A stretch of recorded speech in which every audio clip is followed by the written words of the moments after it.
Welcome to the Dark Crescent Isle, everybody. This is a port, essentially. A crescent moon-shaped island that sailors and pirates alike go through.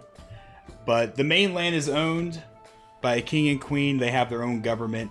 The cool thing about the Dark Crescent Isle is that it's got its own rules, its own laws. It's owned by a merchant company. The swashbuckling Captain Krumpf is hiring a crew. As you've heard, Captain Krumpf has pulled into the Dark Crescent Isle port and has come with a treasure map to a local legend. Just off the coast, in a cave, there is said to be a grand treasure.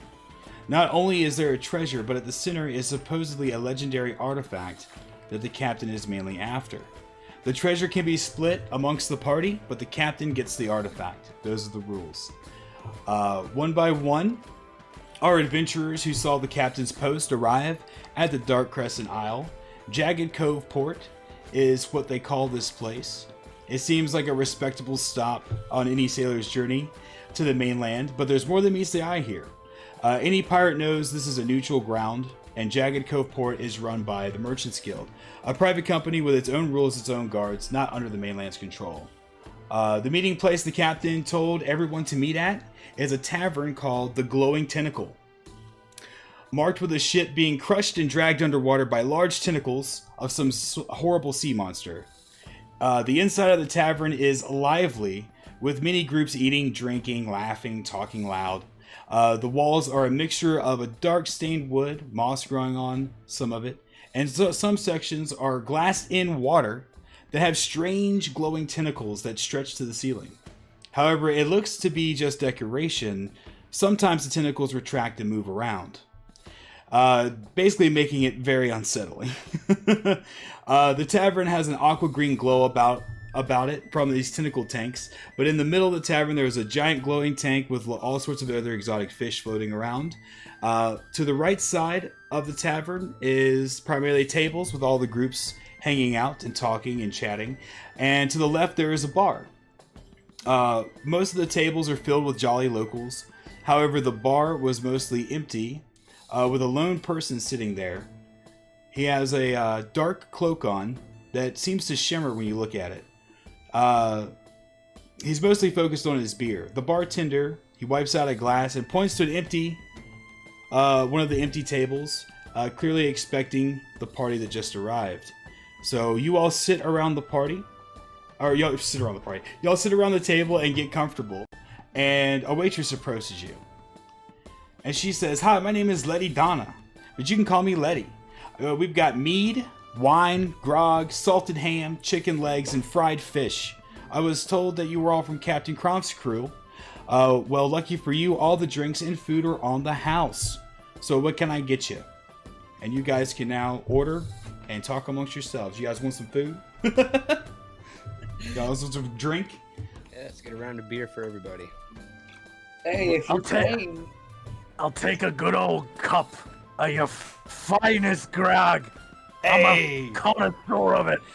Sounds good. Round of beers and some grogs. And you know what? We'll throw in some of these, some fried fish and chips on the table. Why not? Letty writes it all down, and she heads on off to get the orders.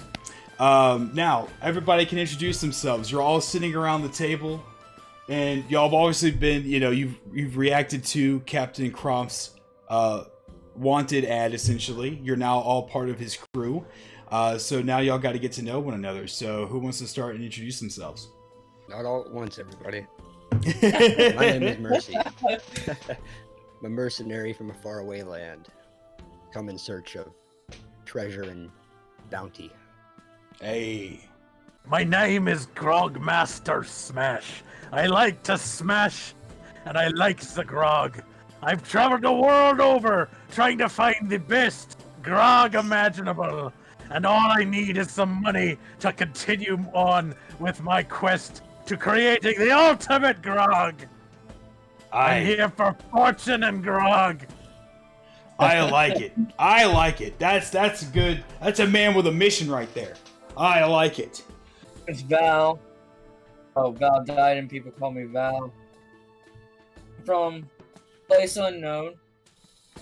After my family was killed right before me, I vowed that I would take whoever's life they took theirs. and it led me to a path of thievery and quest for riches. I like it. Welcome in, Val. That's an honorable mission. I like what you got going on. Everybody up at the table. Everybody's introduced themselves. The food has been brought, so now everyone can enjoy the food and the drinks. And y'all start to take part and get cozy as we're waiting for the captain to get in. My character is eating the food with his bare hands, by the way. No table manners. Just going right in, right? Exactly. And now, the captain said he would be here tonight, but not at what point. So, everybody kind of looks over the tavern again. Like I said, there's a bunch of locals just eating and talking loud, having a blast. And there's a guy over by the bar. He's got a shimmering cloak on. He seems to be very focused on his beer. And the bartender's sitting there wiping out the glasses, keeping an eye on things. And the waitress is running around, doing her thing, taking more orders, getting more beer and meat and whatnot. Do you guys want to do anything while in the tavern before the captain pops up? If possible, I'd like to go make small talk with the bar owner, get a little information about our captain here. Okay, sounds good. So Grogmaster walks over to the bartender and asks him what? Aye, young barmaid. I appreciate the grog. I just have one simple query for you. What you make of this Captain Krumpf guy? Is he infamous in these parts, or is he a respectable man? The bartender looks at you, kind of squints one eye, starts to put a mug down on the table, leans forward and says, "Aye, he's as respectable as they come. In fact, the man helped me clean up my bar one day. I had many a ruffian come in here and turn over tables and threaten to kill people. And that's not the type of business I want to have. I want to have everybody come here and have fun, pirate and sailor alike. So one day he rounded up some local boys and he stomped ass on all the ruffians that came into this establishment. So from that point forward, Krumpf's always been good in my book, and he eats and drinks for free along with his crew." I do find it a little strange that a captain of that caliber is seeking out a crew. You'd think he'd have a merry band of idiots with him constantly. The man sitting at the bar in the shimmering cloak kind of chuckles. And the bartender looks at him and looks back up at you and says, "Aye, well, as you know, good help is hard to come by." And I'll leave it at that. Aye, that's fair. Especially when you're only paying them in grog sometimes. Nothing but grog. Oh, the grog. And then the bartender slides over another cup for you and says, "Of course, as always, on the house." Aye, thanks, barkeep. Anytime. Anything for Captain Krumpf's crew. Does anybody else wish to gander around the bar or talk to anybody? I was going to check out this man with shiny coat, like shiny thing. Okay. So Ross goes over and sits by the man sitting at the bar with a shimmering cloak. And what do you want to ask him? Nice piece of fabric you got there, my friend. The man in the cloak kind of turns and gives a side eye and says, "Yes, it's definitely very special. It helps me out through a lot of different things." And he takes a big sip of his beer and keeps looking at his beer. On your mind, friend? He keeps looking into his beer and says, "There's a lot going on around these islands, and I'm here to catch up with an old friend. It's been a couple of years." Don't mind me. I'll make my way around. No worries. He tips up his cup in a cheers motion and goes back to his drink. So does everybody, I'll just pass the time drinking, because that's... pass the time drink? Okay, okay, so we got a mysterious guy at the bar, and he seems to be waiting for an old friend. Everybody kind of goes back to drinking and partying, and all of a sudden, the tavern door kicks in. And standing there is a large, hefty 6-foot man. He has a giant red curly beard with a starfish hanging out, with a small starfish hanging out on the side of it. He has a bandana on, and he's so hefty and big and bulky that you can't really tell if he's got muscle or if he's got fat. But clearly he's big enough to take on pretty much anyone in the bar. He stomps over to the party's table, pulls up a chair, and says, I'm Captain Krumpf, and I think you're my crew. Who's ready to go and find some treasure? Oh, aye, Captain Krumpf. We're here for you promised good plunder and also good grog. Hey, I like this man right here. More grog and more plunder. I like the sound of that. Said, you must be Grogmaster Smash. And then, Down to get my share. of course, that's why you're here. We're gonna definitely get you your share. No worries there. As long as you don't mind possibly stabbing and possibly maiming and or killing some things. What about smashing? Can we do some smashing? As long as you ask first. But yes, smashing. Okay. Smashing can be done. Alright. Is there anything you want to ask the good old captain? I'm sure you have many questions. How did you learn about this voyage? Wow. I've been hearing about this place for a long time. See, I'm a connoisseur of sorts when it comes to treasure hunting. I've been on many a hunt. And I happened to come across this parchment here. This piece of parchment here has what I believe to be the directions to an artifact that I've been looking for a long time. Now, around this artifact there are tons and tons of treasure here, but I'm not interested in that. I'm not interested in the treasure. That's all for you. All of you can have the treasure. This artifact, with any sailor who finds it, will have clear seas wherever he sails. And I don't know about y'all, but I want to never see choppy water again. I never want to have to brave another wave, another tsunami, ever. And this artifact is supposed to help me sail clear forever. That's what I'm after. That's how I came across this. Now, people have warned me about this, but I have to go see it. I'm too...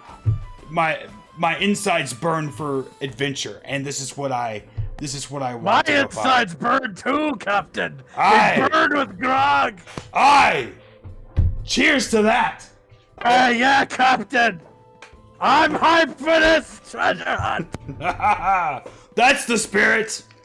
And the floor is open for anybody who wants to know more. Open up, get to know me. Where'd you get that starfish, Cat? Oh, this guy? Oh, he's been hanging out with me for... When's the last time I've showered? 3 weeks he's been hanging out with me. I just left the little bugger there. I said, why not?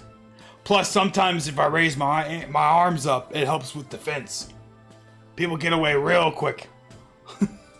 And then I just have to breathe on them to get the stinky grog mouth. Because I lack the ability for proper dental hygiene.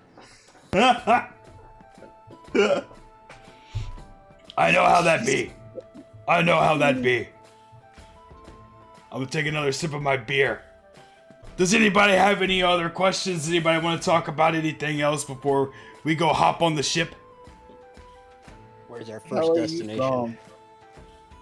Where am I? Destination and where am I from? Where is our first destination we're going to? First destination. Well, first destination is straight to the cave. We're going straight to. I found the cave where the artifact is supposed to be. Now, I've been to 4 or 5 other caves. And I think I've narrowed it down to the correct one. This might be it. But the problem is that there's a lot of... No one goes to this part of the islands. No one goes there, which was probably my first thought that this is where it's supposed to be. Do you think it's cursed, Captain? No. Curses are just meant to stay away from people like us. They just put those in place so that, we'll stay away. That doesn't stop me. I've been to 3 different islands. with curses, and they were fuck all. But what if the curses are gonna come back at you, Captain? What if they're late curses? I don't like them late curses, you know what I'm saying? Well, in all my time sailing, I have yet to see a late curse.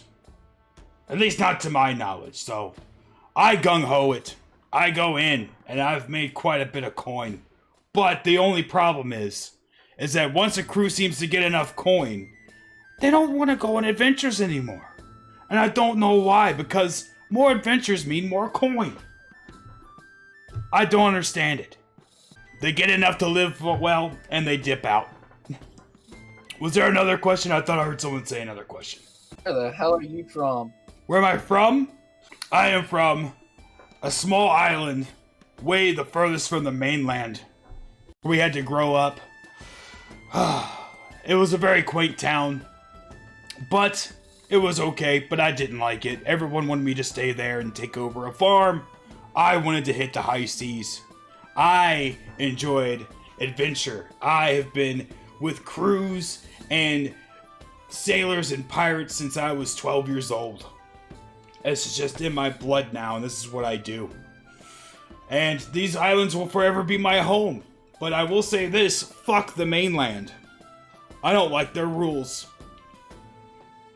Captain, what kind of resistance do you think we're gonna be facing? Oh, well. Do you think it's gonna be heavy ship battles, or are we just gonna be going in there and smashing things left and right, breaking people's backs?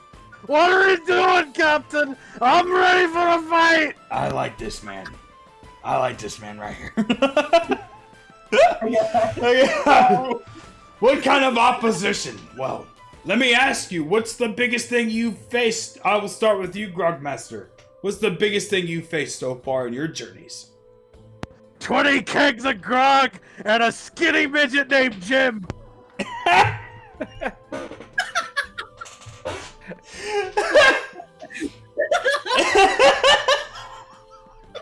That's worse than anything I've ever faced. Oh, that sounds terrifying. That sounds absolutely terrifying. There may be more than that, but I think you've got the spirit. Mercy, what have you faced in your travels? Oh, I feel ashamed to even admit what I've faced after hearing what Grogmaster's been through. You can't top a midget! No one can top a midget, but possibly just the isolation. Anyone ever give you a rough and tumble? I've had a rough and tumble or two. I can tell. I can tell there's something underlying there. This man can pull out some magic when he needs to in a fight. I can see it. I can see it. Val! Val! Give me a second. Of course! Take another swig! We're all becoming friends here, I can tell. We're talking about largest things we faced. What's been your most daring battle? Oh god, probably just a bunch of other bandits trying to steal my shit. Did you give him what for? I gave him an arrow to the head and cut throat. That's what I like to hear. No one takes another man's stuff and gets away with it. Nobody. I like his style too. I think we're all gonna be very good friends here. I have a feeling we're all gonna die. Isn't that the best part of the adventure? I'll die happy with a belly full of grog. Captain School Uwu. Oh, thank you. It's Rick and Morty. That's something that's not heard of from here. But I won't get into it. You're talking about Captain Rick and Princeling Mortis, aren't you? You know? I know the Princeling Mortis. I did not know anyone had ran into those two. Those two owe me fucking money. That guy carry out the pickle. Funniest shit I've ever seen. God, I'm gonna die. I can tell we're all gonna get along just well. I can tell. Ship sets sail tonight. I want to get on before the sun starts setting. We got a little bit of time. I want to let you all know that I have stocked the supply room on the ship. There's lots of weapons and items in there for your disposal. So if you guys want to... Hey, barkeep, Mr. Thomas! Mr. Thomas, can we take these with us? Bartender looks at the party and says, aye. Gang, refill your mugs. Because we're going to the ship. So let's get it. Thanks for the grog, barkeep. You make a good brew. Great, I love this. I just want to say I love this, by the way. As the crew sits up from the table, and they start to make their way out of the tavern, the doors kick open again. A man stumbles in. He looks like he's been drinking quite a bit. He puts up his fists, and he points at the captain. He says, Captain Krumpf! I, Gregory, will not let you send this crew to their deaths. I will not let you can go after this artifact, but you're not gonna take more people down with you. The captain looks back and says, Gregory, you are a coward. You are a coward. You left my crew. You took people's money. I didn't want you anywhere near my next crew. You don't deserve to be throwing fists at me. Gregory stumbles back and says, that's why I'm not going to throw fists at you. He raises his hand up, and inside is a gem, and he crushes it with his hand. And his hand sets ablaze, and he rears back to punch the captain. And then, out of the corner of your eye, you see the man with the shimmering cloak stand up. And he rushes over and pulls out a staff and slams it into the chest of the man, of Gregory. And then Gregory freezes in place. The flame goes out on the hand, and the man is stuck in one pose. The captain looks over at the man with the shimmering cloak and goes, Maldorf! Where have you been? He slaps the man on the back. The hood of the cloak falls back, and he looks up at the captain and says, it's been a while, old friend. Maldorf, where the fuck have you been? I could have used you years ago. And the man puts the staff back and says, yes, it's been a while, but I've been adventuring myself, old man. And then the Gregory, just in the same frozen pose, just tips over and falls down. And Maldorf says, I hear that you are looking for the artifact that steals the sea. And honestly, I had a feeling that I needed to come back to Jagged Cove. And I had a feeling I was probably going to run into you because you never ever give up on finding some treasure, especially something like this, because you're always out at sea. So I picked the right tavern, I picked the right spot, and I figured I'd run into you. And honestly, I kind of want to join in. I want to help you out. And the captain says, you're always welcome in my company, Maldorf. Crew, Maldorf, the best wizard that I have ever met in my travels. He does things with his staff. Like that. And don't be like grog. Maldorf squints at Grogmaster. And Maldorf says, if I wish, I possibly can. It may not taste... He's okay in my book, Captain. Austin's gonna just stand there looking at everything, mouth wide open, and just like, I talked to you like 2 minutes ago. What the fuck is going on?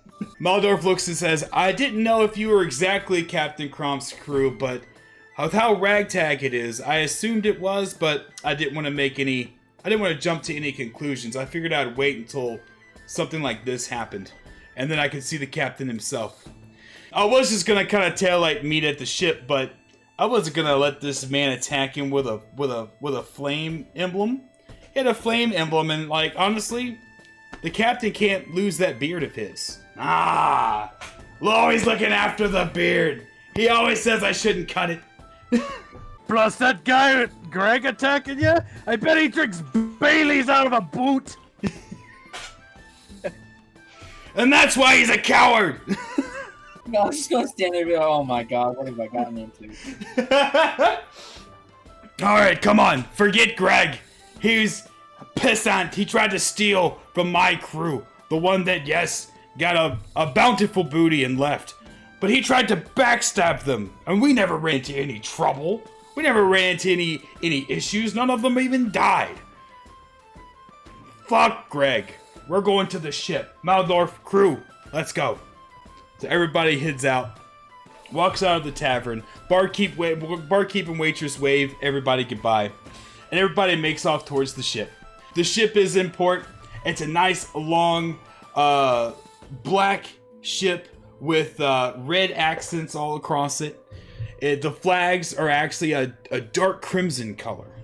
It's a very interesting looking ship. I do dig it. The captain has a fondness for red and black. Everybody gets onto the ship, and the captain escorts everyone to the supply room. The captain opens the doors, and there's a periphery of, swords and guns and just everything you need. He says, take a gander in here and pick what you would like. You can have a sword, you can have a gun. They're all gonna probably do the same things, but you're welcome to pick and choose from anything in here. A short sword and a medium-range rifle. Aye, medium-ranged rifle and short sword for you. Here you go, sir. Smash! Grog Master! What, did we lose Grog Master? Hey, am I back now? Yes! I thought you passed out there for a moment. I need a blade the size of me so I could split a man in half and use his blood for more grog. Right here, Grog. There you are. Thank you, Captain. I will be cleaving people for you for the treasure in the grog. Puts giant ass sword under Grog's name. Okay, who's next? Val. Can I get just 2 swords? 2 swords coming up. Whoa. Attack on Titan this bitch. Attack what? Attack on Titan this bitch. Hey! Aye. 'Tis a decent show. 'Tis a decent show. Character should use his big dumb anime sword. It's all flavor text. All flavor text. Just has a Final Fantasy sword. Yes. It's basically, think like a Buster Sword size, but it's a cutlass. The captain walks out onto the deck, gets up onto the captain's wheel, and says, "All right, we're setting off for sail. The sun is about to start setting. We've got a beautiful, beautiful wind ahead of us. It's gonna take us a couple of hours to get to the cave that it's on the map. So buckle in and let's get started." The sails go up. The ship starts to port off. You start to leave Jagged Cove behind you. Now, as you all stand out on the deck, talking amongst each other, Maldorf walks up. He's crossed his arms. He's looking out over the edge of the deck, and he's got a solemn look on his face. He turns to the party and he says, "I have heard of this artifact. Many stories, in fact. And honestly, this worries me." And now the party can talk and discuss a little bit. What do you mean it worries you? You know how most of these legends and these treasures have one warning or curse attached to them? This one has several. And it's very rare for something of this nature to have multiple warnings that don't line up with one another. So that's what worries me about this. Walking into our deaths. I don't know about deaths, but I am worried, and that's why I showed up, because the captain's a good man. I just don't want to see him just toss his life down a hole for something that can make the wind stop moving. It's not worth it for that. And as that said, the captain looks down at everybody and yells, "Pirates! To the left!" There's a ship rapidly approaching. I think it's caught on to what we're doing, or at least caught on to what the captain's up to. The ship starts to roll up really, really fast. Cuts in towards our ship. Each one of those pirates, total of 3, has a defense of 11 and 3 HP a pop. So that means that everyone has to roll over a 12 to land a successful hit, and that hit will knock them down 1 HP until they're dead. There is also a separate thing that can be done here. There is cannons. There's 2 cannons on the ship that can be shot at the pirate ship. So only 2 people can run to them in their turn at a time. You can either choose to attack the pirates, or you can run over and man a cannon and shoot a cannonball at the pirate ship that's beside us. So we'll start the battle off, and like I said, I'm going to have it be in the party favor. So everybody has readied their weapons, and I am going to have Grogmaster go first. So roll that d20. Considering how bloody drunk I am right now, you probably want me on the attack of the enemies on the ship. So I'll help fight off the pirates. Okay, so you're going to fight pirates and not do the cannon, right? Correct. Okay. All right. So, Grogmaster, roll that d20 and let's see what happens. We're attacking one of the pirates. Let's see what kind of hit I can land. 10 with the +5 modifier, so you have a 15 hit. So that does hit one of the pirates. One of the pirates is knocked down 1 HP. Val, you're up next. Do you want to do cannon or fight a pirate? Get these blades bloody. Let's go for the pirates. All right, bet. Roll that d20. 6 + 5 is 11. That actually does not hit. Now, Mercy, are you going to attack a pirate or are you going to shoot a cannon? I'll shoot the cannon. Shoot the cannon? Okay, bet. If you shoot the cannon... We'll hold him off, sir. That does not require a d20 roll, because cannon's going to be an automatic hit because we're so close. So, boom. Cannon shot. Now, it is time for, unfortunately, the pirates to make a move. So, I will roll d20 for pirate number 1, who's going to go after Grog. Yeah, come on me, you scurvy dogs! I'm full of grog and I'm ready to fight you with piss and vinegar! 4, and they do not get any type of plus modifiers, so that pirate did not hit Grog. That pirate literally just bounced off Grog. Now, second pirate, going after Val. That mean, bitch. See what you got. 4, doesn't even hit. Val knocks him back. Third pirate, going after Mercy. Rolls. Oh, shit! Oh, damn! Oh, shit! It's a hit! Mercy takes 1 damage. Down to a 3 out of 4 for Mercy. Okay, now it's reset. Grog, what are you gonna do? Fight a pirate or man a cannon?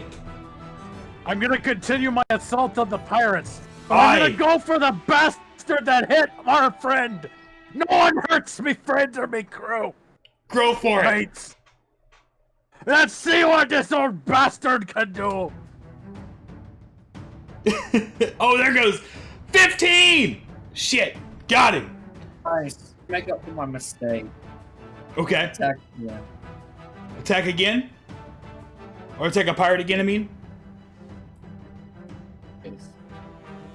Okay, go for it. Oh, yo, 18? Bro, pirate 1 is dead.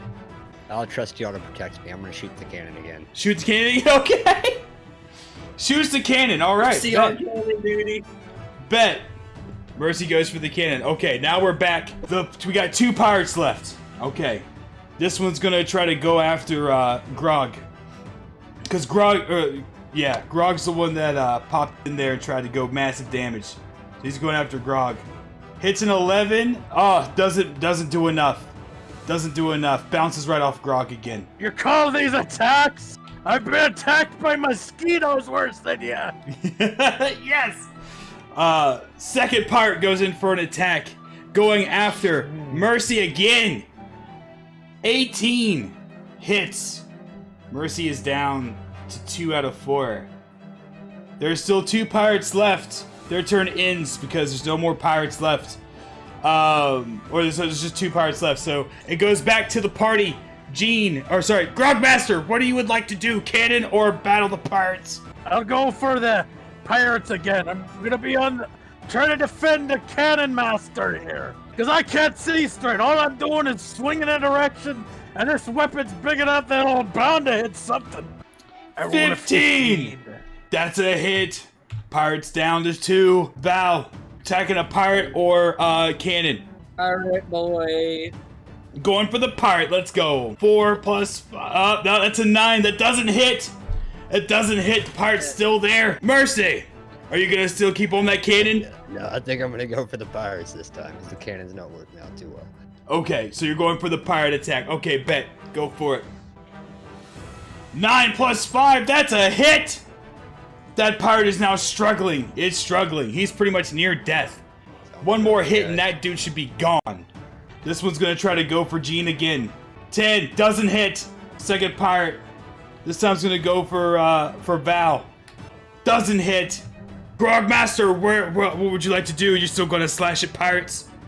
I'm gonna still slash at these scurvy dogs. I'm Bet. sick of them trying to hit my belly and shit. Yes. Attack him. Oh no, with a 5. Oh, that Jesus, does not all hit. right. The pirate actually turns his back and hits the broadside of your sword and pushes you backwards. Does not hit. Val, gonna attack the pirates or go to the cannon? Pirates. Pirates, go for it. I gotta do something good. Mmm! Hey, There you Bam! go. Second pirate is dead! We now have 1 pirate left. Mercy. Alright. I'm gonna trust you guys one last time. I'm gonna go for the cannon. Going for the cannon. Bet. Please don't let me get kicked in the face again. Cannon fire is a success. The pirate ship is still there. It's pretty much on. It's almost on fire now at this point. So the cannon is doing some work, but there is 1 pirate left. He's gonna do a roll, and they're adamant about Gene. So adamant about Grogmaster. They're gonna try to go for it. He hits an 8. Doesn't do shit. The pirate can't do shit. Bounces right off of him again. So now it You goes call back. that a last call draw? Yeah, I don't call it shite. Grogmaster, make your roll. This one's for all the poor bums drunk off of their ass and grog. Shit! Doesn't hit. I think Grogmaster is getting a little groggy. Val, cannon or pirate attack. I go back up Mercy on the cannon. Back up Mercy on the cannon. Bet. Cannon shot has been done. Mercy, you're gonna attack the I'm pirate. going for that last remaining pirate. Going for the last remaining pirate? Okay, bet. 14. That's a hit. That's a hit. All right, pirate's gotten down at HP. He's got 2 left. He goes to try to attack. He's really not liking these big advances from Grogmaster. Hits a 14. Not enough. Not enough to even touch. Bounces off again. It goes back to the party. Grog, what are you going to do? I'm gonna swing my sword at this bastard and hope for the best. Go for it. Nope, doesn't hit. Ah! The pirate still lumbers forward. Val, what are you gonna do? Can I try the stealth?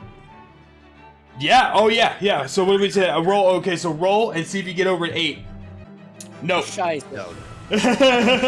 Oh, it was 10. Sorry, it has to be over 10. My bad. But still, that was a 2. It doesn't work. Yeah, I'm gonna get shit.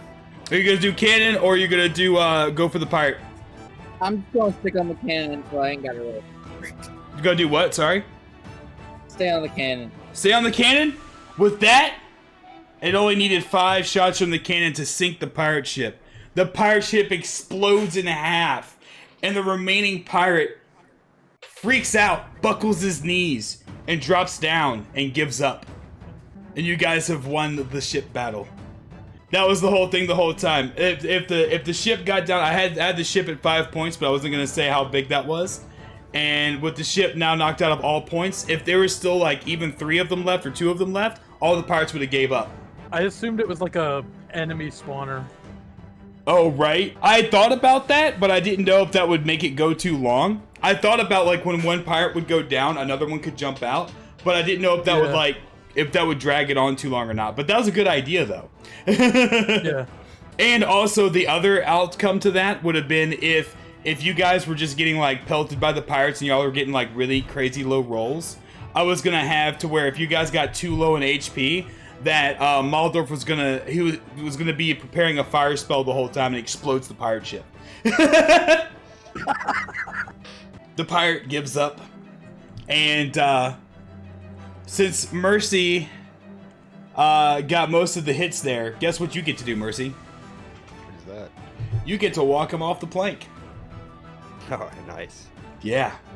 The captain comes down and gives everyone a big fucking congratulations and says, "Aye, Mercy, before you get patched up, there's one thing you're gonna do." He points over to the plank and says, "Send that fucker to Davy Jones." I'm gonna kick him off before he can even say anything. Go for it. "Ah, we just wanted your money!" He falls back. The pirate's like gone. That sound effect. And he's done. I dig the coldness of your action there. Here, have a nice couple grog on me. Yeah, that was the one that kicked me in the face those 2 times. There you go. That's right. Fuck that guy. And on top of that, as you take the grog from Grogmaster, Maldorf comes over and touches his staff to your cup. And from drinking the grog, you're restored back to your full health. Boom. I knew grog was the healing elixir of life. Always! And then Captain looks at Maldorf and says, "Healing grog for everyone!" Maldorf Damn looks at... straight what I'm talking about, Captain! We're going to hell and back if you're gonna provide that shit. Yes! Maldorf looks at the captain and points and says, "Steer. Steer. Steer." The captain grabs the cup from Grogmaster and says, "Aye, fine. I'm going back. I'm gonna steer the ship." After this, of course, the sun is now started to set. It's getting very dark. It's dusk outside pretty much at this point. We're on the open water. Everything seems to kind of calm down, except for the fact that everyone's in a pretty much merry situation for taking out the pirates. Grogmaster's grog keeps multiplying because of Maldorf's magic, and everyone's in a really good mood. Speaking of, I need another. Oh snap! Damn, son, where'd you find this? This is from the rare stock. Maldorf's at the edge of the starboard side. He's got his spyglass out, and he's keeping an eye on the islands approaching. He knows that the cave is coming up pretty shortly.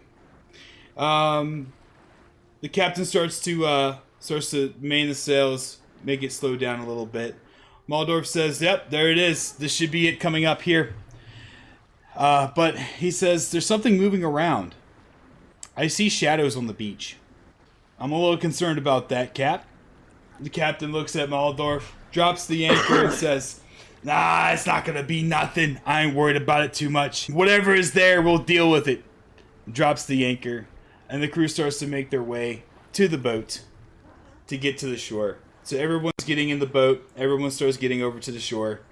Everyone's got their swords. Everybody's equipped, ready to go. Now, as they approach the entrance of the cave, things start to get a little clearer. All the rock in this area is very interesting. It kind of seems to glow with like a purple hue. And it's a very dark color, like a dark purple color. It's very odd. Haven't seen many islands like this. We get close in, and as we start getting closer, Maldorf looks and says, "It's mutated fishmen on the beach. I've only seen this in one other place before." Basically, Captain says, "What are mutated fishmen?" And he's like, "I've heard about them, but I don't know what they are." And Maldorf says, essentially, think guys with mutated heads that look like fish that have spears and are very territorial. Very territorial. As the boat approaches the shore and everybody gets out, there's 12 of them. I mean, couldn't we just deep fry them and eat them? Aye, I like Grog's staying there. Let's fry them up and eat them. Always hated fish. Aye, the smell. It's always the smell. So, We got any oil? right? We got to the cave entrance now. We have Mutant Fishman, 12 total. Now, Here's the fun part about these guys. Their defense is not that bad. They're only 7 in defense, which means you have to roll an 8 or higher to kill them. Like, they don't have any HP. They have like 1 HP. So basically, just hope you roll an 8 or more and you're good. We'll start off with the roster again. I'll just go down the list. Grogmaster, roll for your attack. You want to see what this blade can do. And I want to see what this blade can do. But I've been drinking, so we don't know what'll happen. But it'll be fun nonetheless. 14 plus 5, that's a hit. That's a hit. We are down 1. 11 more to go. Val, roll for a hit. Going sneaky. Oh yeah, roll for that sneak first. Get that +2 in there if you can. Hey! That's definitely a +2, so whatever you roll now is going to get a +7. But, okay, well, hey, that's still a 12. Because it's set +7, so that's still a 12. So yeah, boom, there goes another one. Now we're down to 10. Alright, Mercy. Alright, I'll bring out my rifle. Pew boys. Oh, that's a 20! That's definitely it. Yeah, now we're down to 9. Okay, but now there's 9 fishmen. Okay, here we go. Grogmaster. One of the fishmen are coming after you. Lunges towards him. That doesn't do shit. Good one. Yeah, what's your land legs? You don't know how to do that because you're too busy eating the other fish shit in the bottom of the sea area. Alright, the next fisherman going after Val. What happens? Doesn't do shit! The other one, now they're getting frustrated. Goes after Mercy. It's still weak though. They need 15 plus to get a hit in. So that doesn't do shit either. Now it's oh wait, no, because we got 9, so hold on. It's 3 so far. Boom. Going after Grog. Oh shit! Grogmaster gets hit. Oh, when do these little buggers actually hit me? I'm kind of impressed by this. It's stuck on your arm. Bash it off. Going after Val. 14. Nope. Has to be 15 plus. Doesn't do shit. Try me. Going after Mercy. 14 doesn't do shit. 7. Going after Grogmaster again. Doesn't do shit. Oh, so there's only one champion amongst you little heathen fishy bastards. Going after Val. Doesn't do shit. And lastly, going after Mercy. Hits! Oh, Mercy gets bit. Mercy's down 1 HP. What? Y'all got 3. Grog, you're down to 3. Mercy down to 3. Val's still at 4. Now you get to go again. Roll to attack the Mutant Fishman. I go after the wee beastie that actually hit me. I want to bite his feckin' head off. Do it! Fuck! Oh my god. Wait, no, that's an 8. That's a hit. That's a kill. It needs to be 8 or more. Down to 8. Just enough. It took him a while, but he was able to successfully bite the head off. Take that, you fish bastard. You don't even taste good in butter. Val's up next. Just away some beasts. Bum, bum, bum, bum. Oh, +5. Well, that works. That works. That's a kill. Boom. Got him. Slice him right in half. All right, Mercy. What you got? All right, let's take a shot. Boom. Got it. Hey, That's Mercy. another one. Now it's only 6 times that they get it to attack you now. Going after Grogmaster first. 12. Doesn't hit. Going after Val. I'm scared. Doesn't hit. Goes after Mercy. Fuck! Oh no. One of them bastards got lucky. Shit. Taking so much punishment. Right? The dice don't like you tonight, Mercy. Got a point out person down to a 2. Let's see. Okay, so back after Gene. Grogmaster. Doesn't do shit. Val. They're all scared because I ate their leader's head. Right?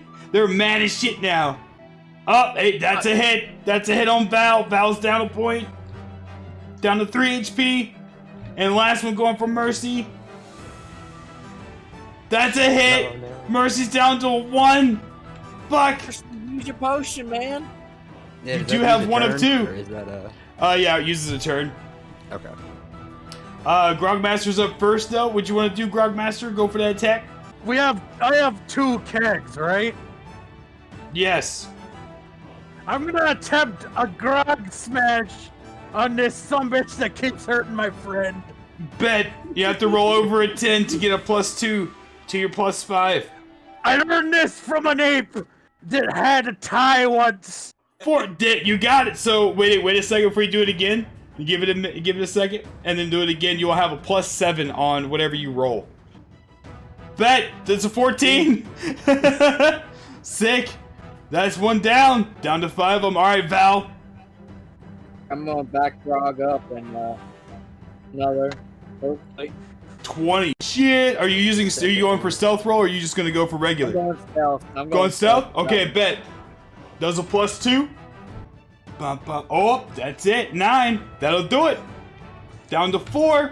All right, Mercy. All right, I'm gonna heal up this turn. Okay, bet. So you're gonna heal.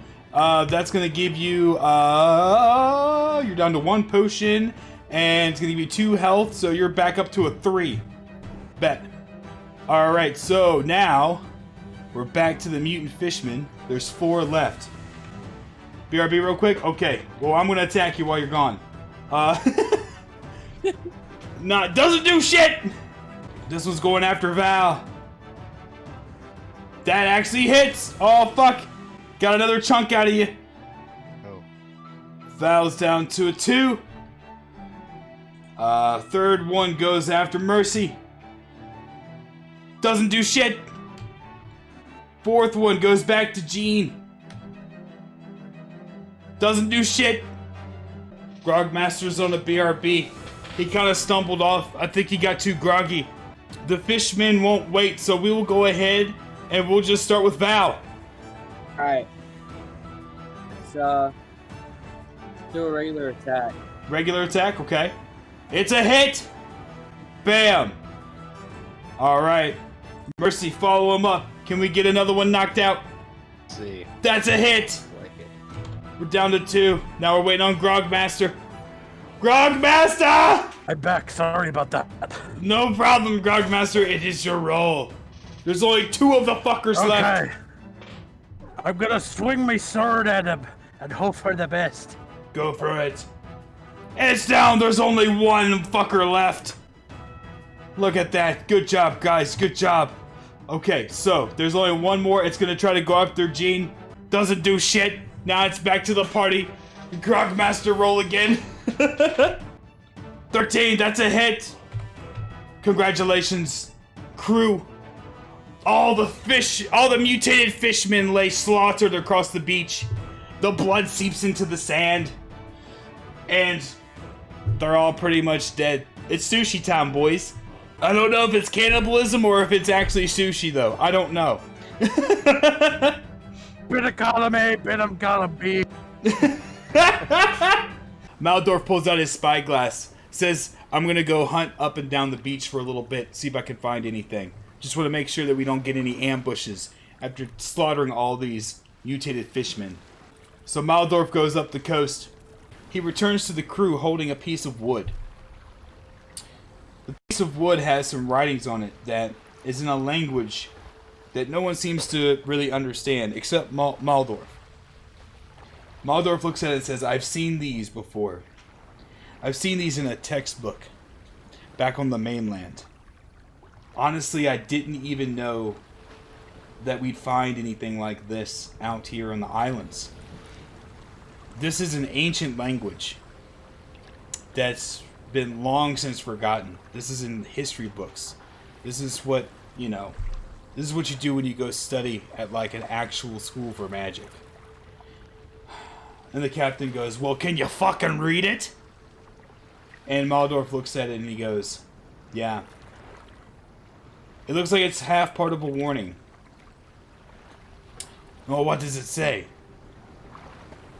It says that, it looks like it's a partial warning. It says that anyone who dare enter the cave will have inflicted the curse of the Ancient One. And there's something else, but that's the other half of the board, and I can't seem to find it. The captain looks at Maldorf and laughs, and ha ha ha ha! Maldorf, there's always a warning. There's always a warning on these places. No one wants to have their treasure stolen. Of course they're gonna say that there's a curse here. There may be more of these fishmen here, but that's something we can't handle. Captain storms off to the entrance of the cave, and everybody follows the captain. So as soon as they get into the cave, it's very dark, it's hard to see. Maldorf uses his staff and a light spell to illuminate a few feet ahead. That's about all you guys can see. And Maldorf assesses the room and can tell there's a passageway on the opposite side that looks to continue further into the cave. But there are shadows moving in front of that entrance. You guys need to get a little closer so you can see what it is. So upon getting closer to the passageway, it is revealed that there are more fishmen, including one exceptionally large fishman. So you have Mutant Fishman, which of course are still the same. There's 5 total. There's 5 total Mutant Fishmen with the same defense rating. So if you roll an 8 or more, they're dead. When you get close enough, the giant fishman notices y'all right off the bat, and he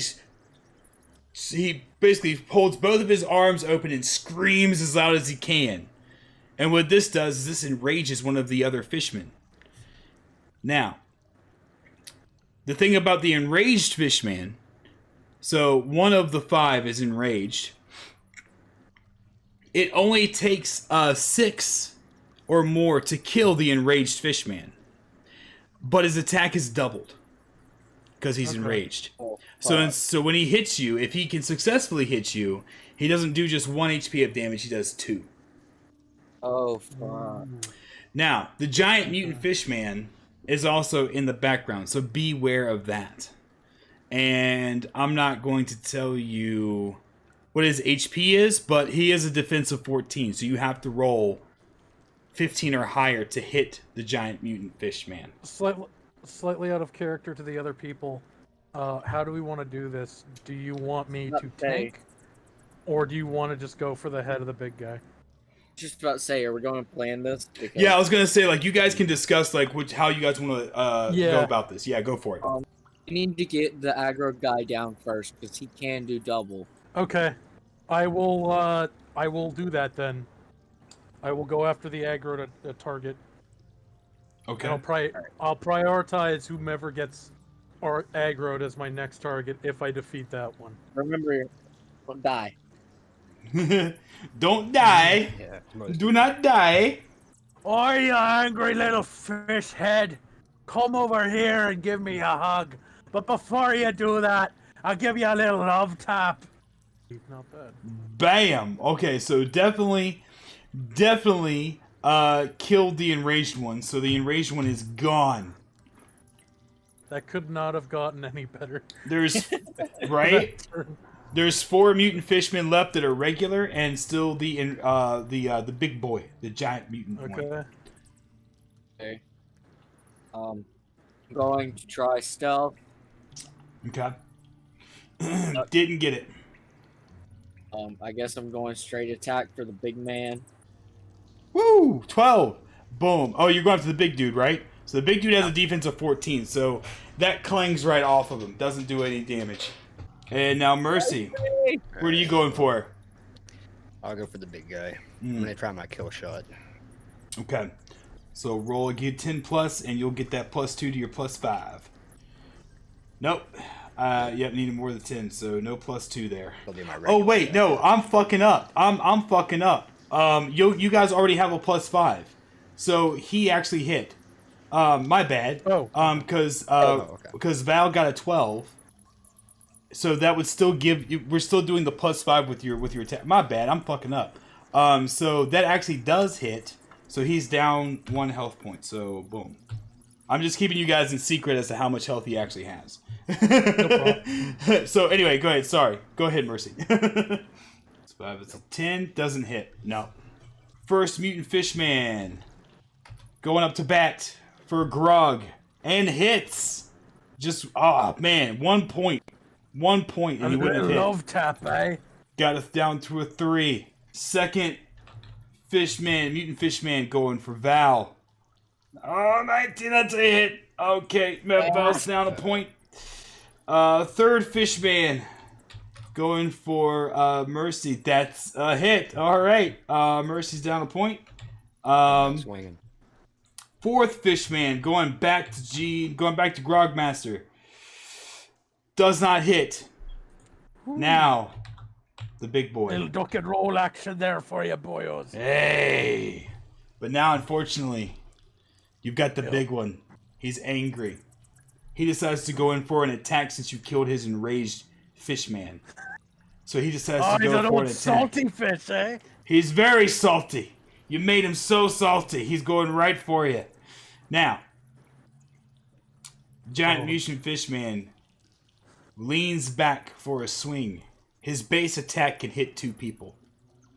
Oh no. But misses.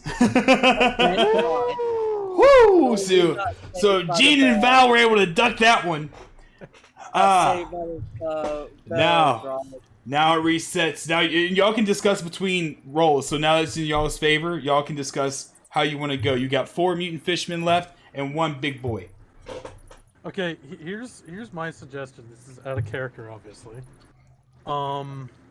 Should we just start gang beating the big guy? Yeah, I was thinking the same thing. I was expecting he was going to enrage someone else. He's definitely. I think he's going to do it next turn. We just gotta be prepared. Yeah. The little guys don't do too much though, so I'm not too worried about them. We can easily kill them with 1 hit if we get it. Yeah. Should we just Big guy, we gotta get down. carve up this big guy? Have him for dinner. Okay. Are we allowed to call for assistance from this wizard dude? Algar or? You know what? I didn't think about that. Watch us all die. You know what? I never thought about that. The captain and the wizard are just like, you know what? We're just gonna let these guys do this. We're just gonna let these guys do our dirty work for us. We're not even gonna help. There is a special locked in place. You remember how I told you that if things got too dire, that Maldorf was just gonna explode the pirate ship? Okay. There is technically a thing there for all the rest of the battles. So you can't really call in his help, but just know that there is something, except for the last battle. He's an insurance policy. He's an insurance policy, kind of, yeah. Okay. Now, that doesn't mean y'all can't still get knocked down. Yeah, that's true. But there is a way to bring y'all back up for next rounds. So. Full attack on big guy. You want to do an all-out attack Persona style on that guy? Let's do it. Okay, boyos, good huddle. We're gonna now do an all-out attack on this bastard. This big old fish boy thinks he can hit me and Mercy. That ain't gonna happen, mates. This one's for the captain and our frilly wizard friend, who's got the cool grog powers. I'm calling for an all-out attack, and I'm here to start with you, you big fish bastard. 10 plus 5, that's a 15. That's a hit. That's a hit on the big boy. All right, Val. What you got for us? That's an 18. That's a hit. Boom. On Mercy. Alright, let's see. Come on, Mercy. That's not a hit. No! Why does the dice hate you tonight, Mercy? Really Why? Why? That attack just dings off of him. And now he turns around and looks at the party and snorts. The mutant fishmen start to attack. He points forward with his gnarled finger that's dripping with seaweed, and he points at you. And the mutant fishmen lunge forward. They go after Grogmaster first. The first one. That's a hit. Oh shit. That's a hit. That one Grogmaster's actually down. kind of hurt a little bit there, mateys. That was down You to want a to 2. bite off a head of another fish? A little revenge here, Might mates. have to. Now, this one's going after Val. Doesn't hit. Hi, try me, you little fish bastard. Hey, this one's going after Mercy. Doesn't hit. Mercy is safe, but we got a fourth one coming back for Grogmaster. Doesn't hit. Ayo. Now, not only did the Mutant Fishman not hit, they didn't really do much damage. They did get a bite out of Grogmaster. They look back up at the big boy, and the big boy outstretches his arms and screams. Oh shit. One of the other fishmen get enraged. So now there's 4 fishmen still left. One is enraged, and the other 3 are regular. And it's now back to you guys. I'm gonna attempt to grab this guy's arm and just fucking bite it. Bet. All right, let's see how that. I'm sick of your shit and your bony arms. I'm gonna hear of a big old bite of your fish sticks arms. Plus 5, 13. Are you going for the big guy? Yeah, I was going for the big guy. Nope. 2 points too short. It doesn't do anything. Oh, it's all He smacks. My teeth feel weird. He smacks you back. Alright, Val's going for the neck. Okay. Oh For the no. neck 5. Oh, that's a 10. Nope, doesn't do it. He stomps the ground and shakes you out of commission, and you fall backwards. Mercy. Yeah, I'll go for the enraged one. Okay. Come on, Mercy. Well, Mercy. You got this. 5 plus 5. It got it! God. The enraged is dead! Oh wait, is that enough? I thought it was 6. Oh, wait, no, because you got the plus 5. All of y'all got yeah, plus the plus 5s. Hey! Yeah. Mercy, mercy, mercy. Hey! That's all you needed. So now we're down to 3 mutant fishmen and 1 big boy. The fishmen take their turn. The big boy screams and screeches in a gurgly voice again, clearly signaling for them to attack. Going after Grogmaster with no hit at all. Second one comes in, lunges towards Val. Doesn't do shit. Try me. Next one going for Mercy's neck. Doesn't do shit. Mercy just bitch slaps him out the way. Done. It's rolling around. The big boy's angry. The big boy says, you know what? He's gonna swing. And it doesn't hit because he needs a 15 or more to hit one of y'all. Oh boy. Goes after Oh, Val boy. and Mercy. And both of them duck out the way. The big boy doesn't land a hit. Oh boys. This is our chance. Now it's back in y'all's court. Nice. All out attack. Yeah, let's Yeah, go he's for probably it. gonna enrage Do again, it. so. I learned this one from my friend Captain Roddy Piper. I'm gonna give this some bitch a good old drop kick to the face. Let's go. 16 plus 5, that fucking hits. Yes. Good job. He now has lost another point of life. Val, what's your move? For the neck again. Plus 5. Yep, that hits. Down another point. Yeah, we're pulling off combos now. Yeah. Got this. I'm gonna hit him with the people's elbow. I was about to- no, no, not. Just kidding. doesn't work. It's gonna bounce. I It really just- know so. Just imagine the elbow going down and just seeing like the boing bounces off. He's sitting there, he's struggling. You start to see some like dark green goo that's seeping from his body. It's so definitely there's been some damage done. There's still 3 mutant fishmen left. So now it's their turn. Mutant Fishman. The first one goes after Gene. Goes after Grogmaster. Does hit a bite on Grogmaster. Grogmaster, you are down to 1 HP. Second one goes for Val. Doesn't hit.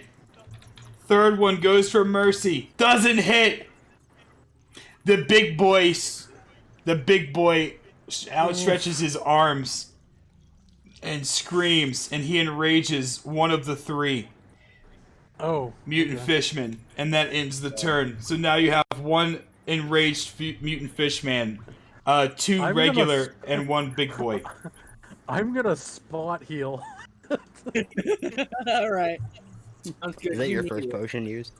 Is that? Yes. Yes, I think so. Yeah. So you get 2 health points back, so that gives you back up to 3, and you're down Okay, to and 1 it goes potion. on to the next turn. What's up? Now it's Val.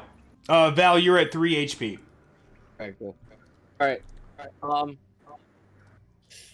going for big boy. Okay. Going for Chungus. 11 plus 5. That's a hit! That's a hit on the big boy. Alright, Mercy, what you gonna do? I'm gonna go after the enraged one. Okay, bet. Plus 5, 10. That's a hit! Enough. The enraged one is down. You're now down to 2 of the Mutant Fishman. The big boy is angry. He's super angry now. He's stomping on the ground and he's smashing the rocks with his fists. He's actually probably hurting himself more than he needs to be. Then he's super upset, super angry.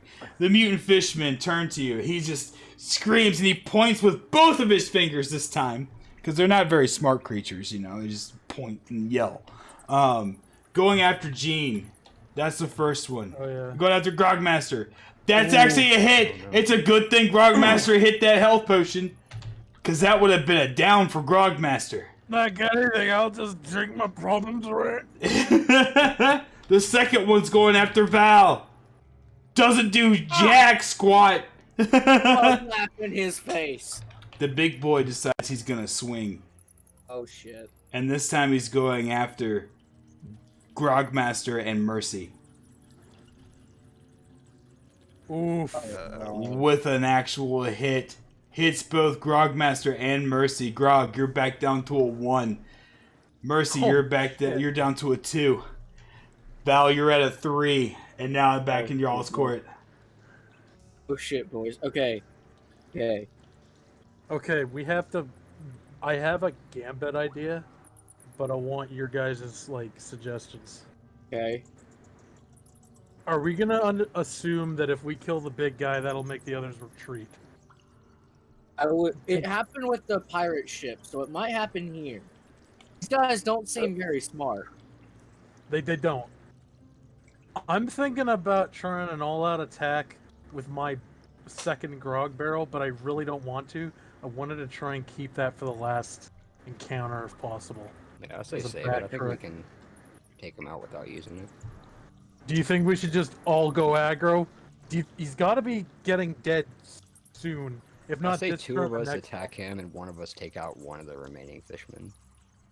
Okay. Because then he's probably going to enrage again this turn. That would be one of the 2 that are left. Yeah. Okay.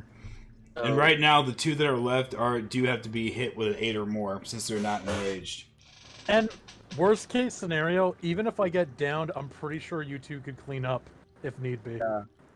Yeah, Boy. you, If not, Also, we don't hopefully function. have our wizard friend.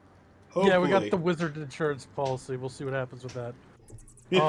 So, who would you like me to attack? Do you want me to smite one of the smaller guys, or do we just want to go all out on the big guy and try and end All out him? on big guy. All out on big guy. Try and use your special if you can. Like, I'm going to try and use my sneak. Try and get it. Okay. okay. Because I don't know how effective my barrel smash would be in the final encounter. We could be up against anything. We could be up against a ghost. My barrel ain't gonna do much against a ghost. These 2 grog barrels have served me well, but dire straits require dire situations, require dire techniques, and sometimes you gotta throw a cylinder at a dumbass. So that's what I'm gonna do. I'm gonna throw my precious grog barrel at this bastard and see what happens. Here we go. I learned this one from a good friend, Captain Ryuji. And I'll give him the old yeet. Yes! Oh! Yo!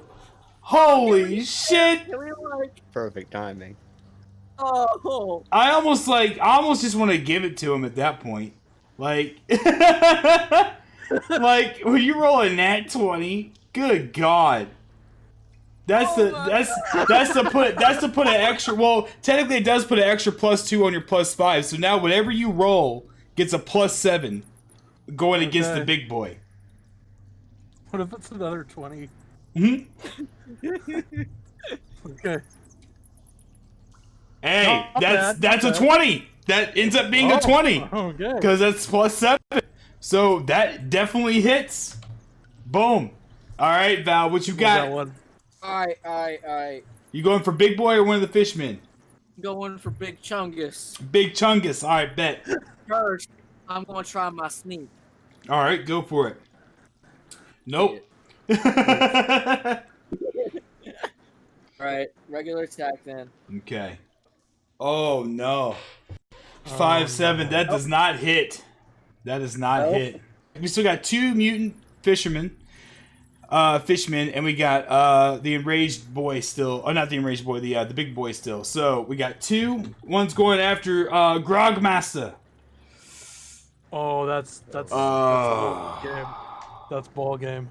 That's Grogmaster has passed out. Hey guys, I think I'm gonna I don't feel so good. The second one's going out, turning to Val now. Doesn't hit, doesn't do shit. And the big boy decides that he's gonna swing on now Val and Mercy. And it hits. It hits. Mercy, you're down to a 1. Val, you're down to a 2. Now it's back in y'all's court. Except Maldorf rushes in. He's been preparing something this entire time. Time you showed up. Hey, magic takes time, okay? It takes time to build up these kind of spells. Someone. This is gonna drain me a lot, but I'm prepared to do this. Now, you fuckers still have potions, but Grog is out. He spins the staff in the air and slams it on the ground, and Grog is brought back with full HP. And Maldorf jets out. So now, the party... Oh shit, I'm sober! What is it? Oh, damn it! So now Grog is back in the party with full 4 HP. Mercy is down to 1. Val is at 2. But now Grog can continue the fight. There are still 2 regular mutant fishmen and 1 big boy left. Okay, balls in our court, boys. The captain throws a grog cup over at Grogmaster. Why, thank you, good man. I very much appreciate this delicious grog. That should be. Boys, we're back in business. That should be canon. That should be canon. Like, Grogmaster has talked full-blown pirate mode, except for that one moment when the cap throws him a grog cup and he goes, "Well, thank you, good sir. I appreciate this grog."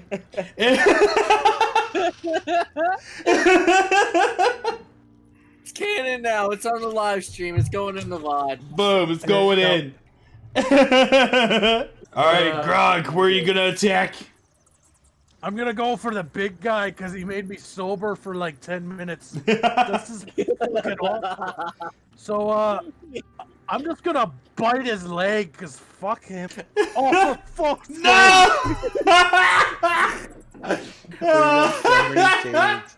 He goes for the epic fail. He goes for the bite and the big boy just kicks him.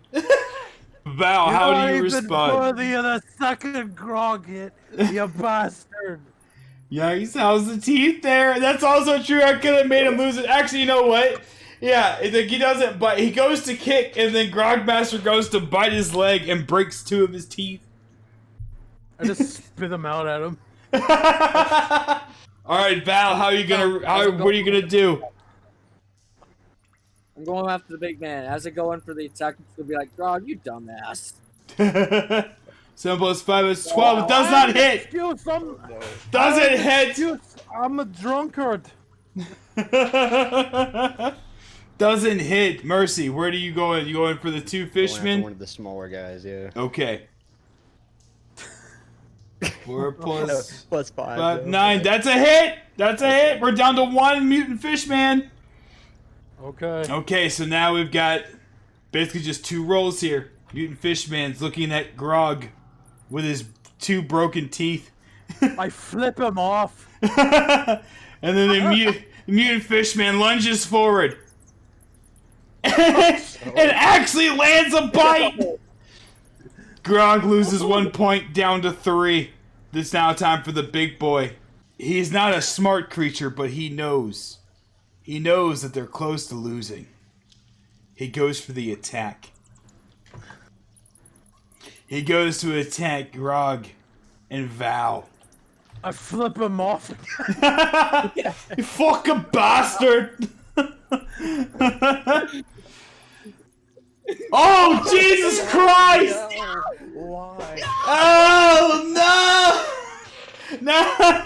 I can tell you what, though. I'm glad this isn't actual D&D rules, because y'all would be fucking dead. Y'all would be fucking dead. Grog's down to 2. Val's down to 1. Am I downed again? Nope, you're down. You got 2. Mercy, you have 1, and Val, you have 1. I was a little worried, so I was trying to be merciful, and I didn't include Mercy in that roll. I had a feeling. There's still one more fishman and the big boy. What do you guys choose to do? It's getting personal between this fish. So, Grog, Yes. who you going after?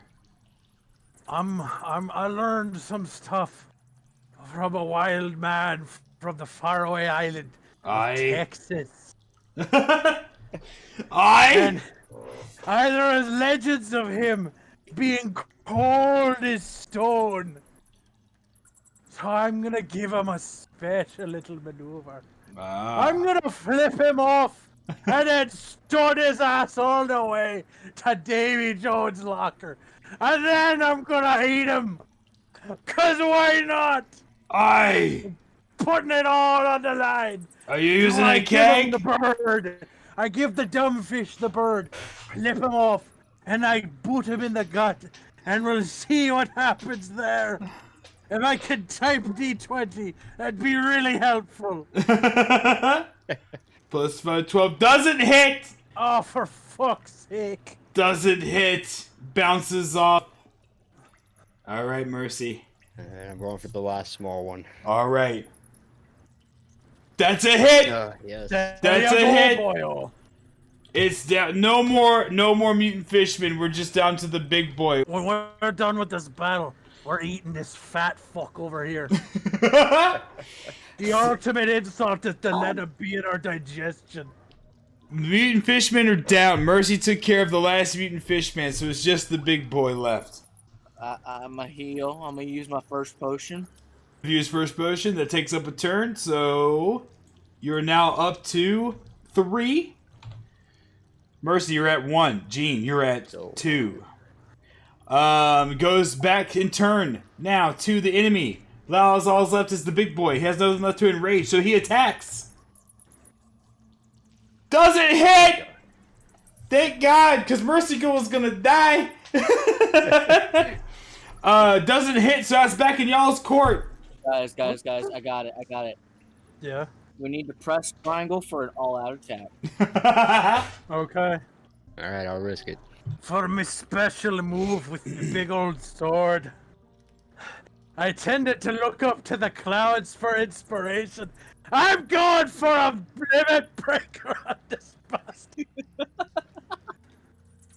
Holy shit! There you go, boys! Plus 5 on that. That's definitely a hit. That's definitely a hit. Grogmaster had swung in on his sword and stuck it in his side. And rips it out. And then the fucking guts start to spew. The giant mutant fishman is down. He is dead. He goes in with a decapitation. And the giant mutant fishman goes down. He had 8 health. He had 8 HP. Captain, permission to fry this fucker up in some butter and grog. Permission granted. Maldorf, light a fucking fire. At this point, yes, Maldorf comes over and lights a fire down on the ground. Lets Grog do whatever he's gonna do to the giant fish guy. And then sets down some cups and fills it up with grog, puts his staff to the cups, and says, if you drink these cups, you're gonna get full health again. So everybody drinks the cups, everybody gets back to full health. Bam, bam, and bam. Because I wasn't gonna do something like that till after the next battle, but seeing how that one went, y'all fucking are gonna need this. y'all are gonna fucking need this. Not to be ominous at all. Not to be ominous at all. After you guys have rested up, Maldorf has put the healing spell on the grogs. Y'all are all healed up back to normal. Now y'all have entered the second part of the cave. This time Maldorf sends his light spell into the ceiling of the cave. With a flash, the cave lights up as if someone lit up the area with torches. Now the crew can clearly see everything around them. The captain scoffs and says, "Why did you do that in the previous area?" And Maldorf says, "Light spell takes a while to charge up. I can't just light up an entire area off of one spell. It's, using it in more ways, I gotta get it prepared. Now you can see." And the captain just laughs and is like, "Wizard shit."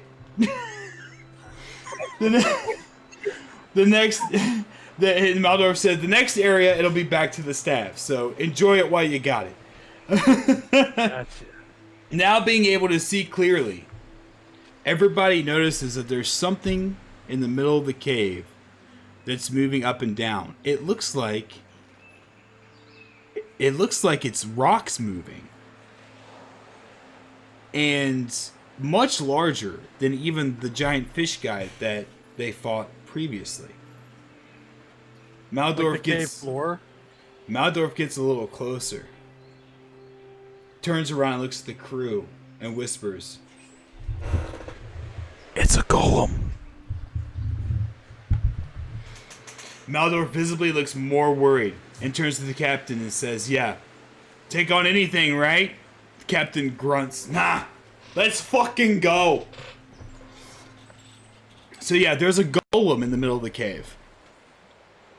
Okay. As you move forward, Guys, before we get around this shit, oh yeah, go ahead. You guys go ahead and discuss. I'll turn the volume down, the audio a little bit. There you go. Okay, I have a high suspect reason why this is not going to work. Do you just want to see if we could sneak around it? I mean, I got sneak. I could probably try it. Like, if we don't have to aggro this thing, let's not aggro it. But something tells me that ain't gonna happen. And see, these are things that I didn't account for. But you know what? Welcome to the life of the DM. Go ahead and roll. Sweet baby Jesus, let this be good. Nope! Nope. Your sneak does not work! Thank fuck, because I have not thought about going around this fucker. So, y'all have to fight now. Val starts to creep along the edge of the cave, and the whole crew is just watching him. Because he thinks if he can get across, he can show everybody the path to walk and crouch and sneak, right? So he's sneaking along the edge of the cave. And as he gets to one side of it, he knocks over a rock that hits and rolls. And little do they know that everything is kind of flowing towards the center where the golem is. And that rock continues to roll and roll and roll. And it hits the golem. So now the golem starts to put itself together. It starts to get up. And it's a tall, 10-foot tall rock golem. It slams on the ground and leans forward. It's ready to attack. But of course, I always give you guys the benefit of the doubt. So, you guys get the jump. What are you guys gonna do? I will say that I'm only gonna let you know that the Golem Guardian defense is a 12, so you have to roll a 13 or higher to hit it. Ross, are you the one with the shooting of the rifle? No, that's me. That's you, Mercy? With Krumpf's permission, could I throw my grog barrel at someone and Mercy shoot it for an explosive attack? Okay, here's how this is gonna work. If you can roll over a 10 to activate that grog ability, you can throw it and it will successfully land where you want it to land. Right? Okay. And Mercy can use his attack and he has to roll over a 10 to explode the grog. Do you think we would do this, Mercy? Let's do it. Try it. Okay. I am going to be throwing the barrel, and Mercy, I want you to shoot it, and we'll just see what happens, Amy. Motherfucker. Oh, fuck's sake. That doesn't work. Okay, so the grog toss didn't work. Therefore, I'm still gonna allow Gene to have a regular attack, though. My throw is really shit there. I'm sorry about that. I blame it on some ghost named Neo or something. I don't know. Anyways, I'm gonna try and chop this thing's legs with my sword, and let's see what happens. Hey, boys, let's go again. Here we go. Let's give it the old college trial. Yeah, here we go. Oh, Plus 5. Plus 5. No, it doesn't really do it. You needed one more point. One more point. It tinks off. Val. Is all my luck wasted on that double D20? I swear to God. Oh shit. Val, what you gonna do? I'm going after Golem Man. Got it. 2 plus 5. That's a hit. That's a hit. Boom. All right. We can keep this going. Ooh, 9 plus 5. That's a hit. That is a hit. Hey. Boom. Okay, now it is the Guardian Golem's turn. Oh, this is gonna hurt. Now, regular punching attacks. It looks to see who it wants to target first. Unfortunately, Grogmaster, it's targeting you first. Actually, Flip it off again. no, it doesn't. It changes its mind. It changes its mind. Wait. On your rock, son of a bitch. Come at me. It's going after Val. Val did the first hit. It doesn't hit. I flip it off in solidarity. Just keep smashing him, right? Yeah, just keep smashing. He's lumbering forward. You hear the creaky cracking of the rocks as he slides closer. I'm gonna try and chop at his legs again and turn him into Stumpy Rockman Jones. Go for it. Let's see what happens, boys, as we drag this piece of shit rock all the way down to Davy Jones's rock. Shit, 15 plus 5, that's a 20. That's a fucking hit. Boom. Feels good, boys. Feels really good. Captain Levi in this shit. 7 plus 5 is a 12. Ah, nope, it's right at the defense, so it tings off. 14 plus 5, that's a hit! We've got a hit in. Let's go. Alright, it is the Golem Guardians' turn. This Marry a time, rock, piece of shit. he's Come at me. focused. Nope, this time he's focusing at Grogmaster. I flip him off again. Doesn't hit! Needs a 15 plus! Doesn't hit! Maldorf comes in on y'all's discussion and says, I have fought golems before. My advice is to target the limbs. And then he dips out. Oh, okay. He's using his magic ability to assess. Let's cut these boys' ankle. Well, I already went for the one leg. Do you want me to go Cut for this the boy's other ankle. leg? Yeah. Yeah, and Turn him I'm into going Stumpy. and Go I go on. for the. After I went for the first ankle, I'm going for the other one, and then we're gonna see who's got the sweeter ankles in this story. I'm like dipping into like a shitty Patchy the Pirate. I'm noticing. 10 plus 5, that's a hit! That's a hit. The golem screams as it bends down to a knee. Definitely some damage there. Now Val. Oh, going for the front leg. Levi style this bitch. Holy shit! That's definitely a hit! one of its legs, you go for the same leg that the Grog Master was going for, and the right leg drops. Now, the Golem screams in pain and turns to look. It once had cold, empty eyes, now glowing orange. Okay. Something is different now that one of its legs are missing. It seems to shake and twitch. And now it's Mercy's tack. What are you going The for? other leg then. Okay. 4 plus 5. Does not hit! Does not hit! Now! My rolls are garbage. Everybody is sitting back and wondering what is happening because now the golem's eyes are glowing orange and it's twitching and moving slightly erratically. The golem goes for attack. Now that you have destroyed one of its legs, it has now entered phase 2. Run! Does it hit? Wait, hold on, wait, because wait. If this happens 5 times, nope, doesn't hit. Doesn't hit. Okay. Oh, you fucking rock piece of shit. So now it goes back to the party. Y'all can discuss how to plan your next attacks. Okay, I learned this one from playing around with my cousin Crib. A little move called the Arm Chopper. Aye. Let's see if this blade can go through the arm.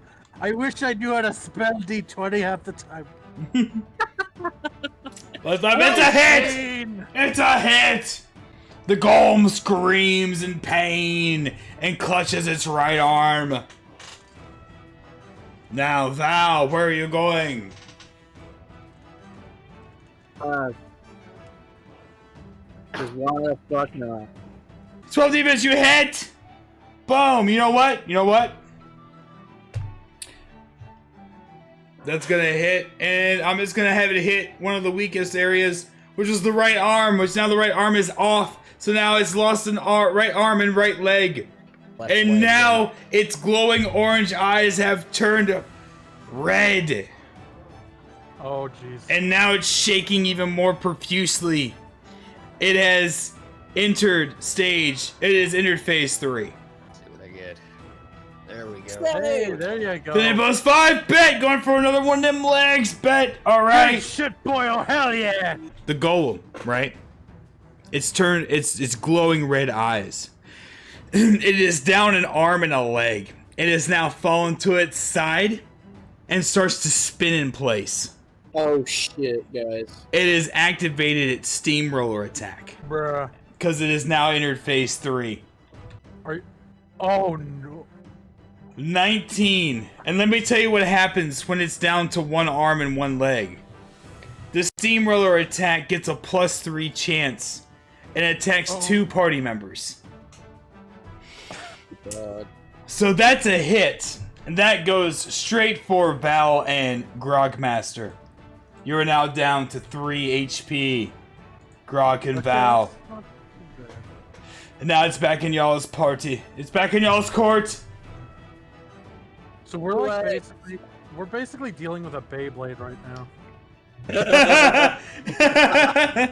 and apparently the more you fuck it up, the more powerful it gets. It's kind of the reverse of a Beyblade. I was thinking it was gonna like explode on us. I I wasn't expecting Beyblade tech. Do we want to try the Grog strat one more time? You can. And see if we can nail it? Sure. Or do you think that's If a you- waste of a move? If you do it, I'll just remind you, Gene has to roll a 10 or higher to land it, and then Mercy has to do a 10 or higher to shoot it. I wish I had a physical dice that I could We're kiss. taking before risks, you- boys. Let's do it. Yeah, let's You do think it. we I should- mean, Ross can still take out that leg. It's weak. So. Okay. Let's go for the Grog strat. Bet. Because even if the Grog doesn't hit, you still get to attack regularly. True. Okay.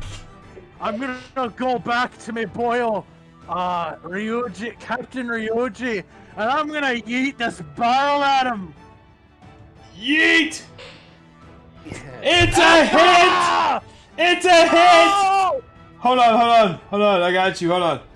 Okay, now, if Mercy does a 10 or higher, it's a hit, and that will take 1 point of health off of something of his, and then I will still allow. Well, no, then it'll be Val's turn, and then it'll be the monster's turn. So yeah. So basically, this will use up your turns, but if you miss it with your rifle, you still get to attack it normally, Mercy. Okay. Yeah. It's all down to this then. Oh no! It misses the grog by 1 point, but you still get your regular attack, Mercy. Well, the reason I'm doing that is... Oh, there you go! That's a hit! You know what? Both of its legs are done. Both legs are done. Val's turn. Let's do this, boys. Come on. It's now down to one arm. Let's do this. Oh shit! Oh, hits it straight in the other arm. It's now twitching. The left arm is now twitching. The only arm it's got left. It leans in and then tips its head backwards. And now the red eyes start to glow green. And now it starts to spin its left arm. Phase 4 has now initiated. Now, all of a sudden, the left arm stops spinning, and it stretches outright. And then it starts to hop. Boom, boom, boom. Now the arm is in reach of the entire party. It doesn't fucking hit because even though it's a powerful attack, it does have a -4 to hit chance. So that's technically a 9 because it's weak as fuck now. So it swipes and it misses, and now it's back into y'all's control. Do we want to try one last time for the cool guy move, or do we just want to end it? We gotta end it, Flash. Yeah, do it. Okay. Do it. I'm gonna throw the grog barrel at it again. You're gonna try to throw the grog barrel again? Okay. Yes. By all powers of Ryuji Sakamoto, me good pirate fate who serves on a pirate ship, I'm gonna throw this final barrel and hope for the best. So let's go. Let's cannonball this sumbitch all the way to bedrock. Oh, it lands! Oh shit, it lands! Oh, that's a repeat of last time. But now Mercy has to go 10 over to shoot it. Mercy, please. Will this? Yes! Yes! It's a hit! I will allow that. That's a 10. That's a hit. And guess what? That was the last bit of HP that the Golem Guardian had. Oh. Victory!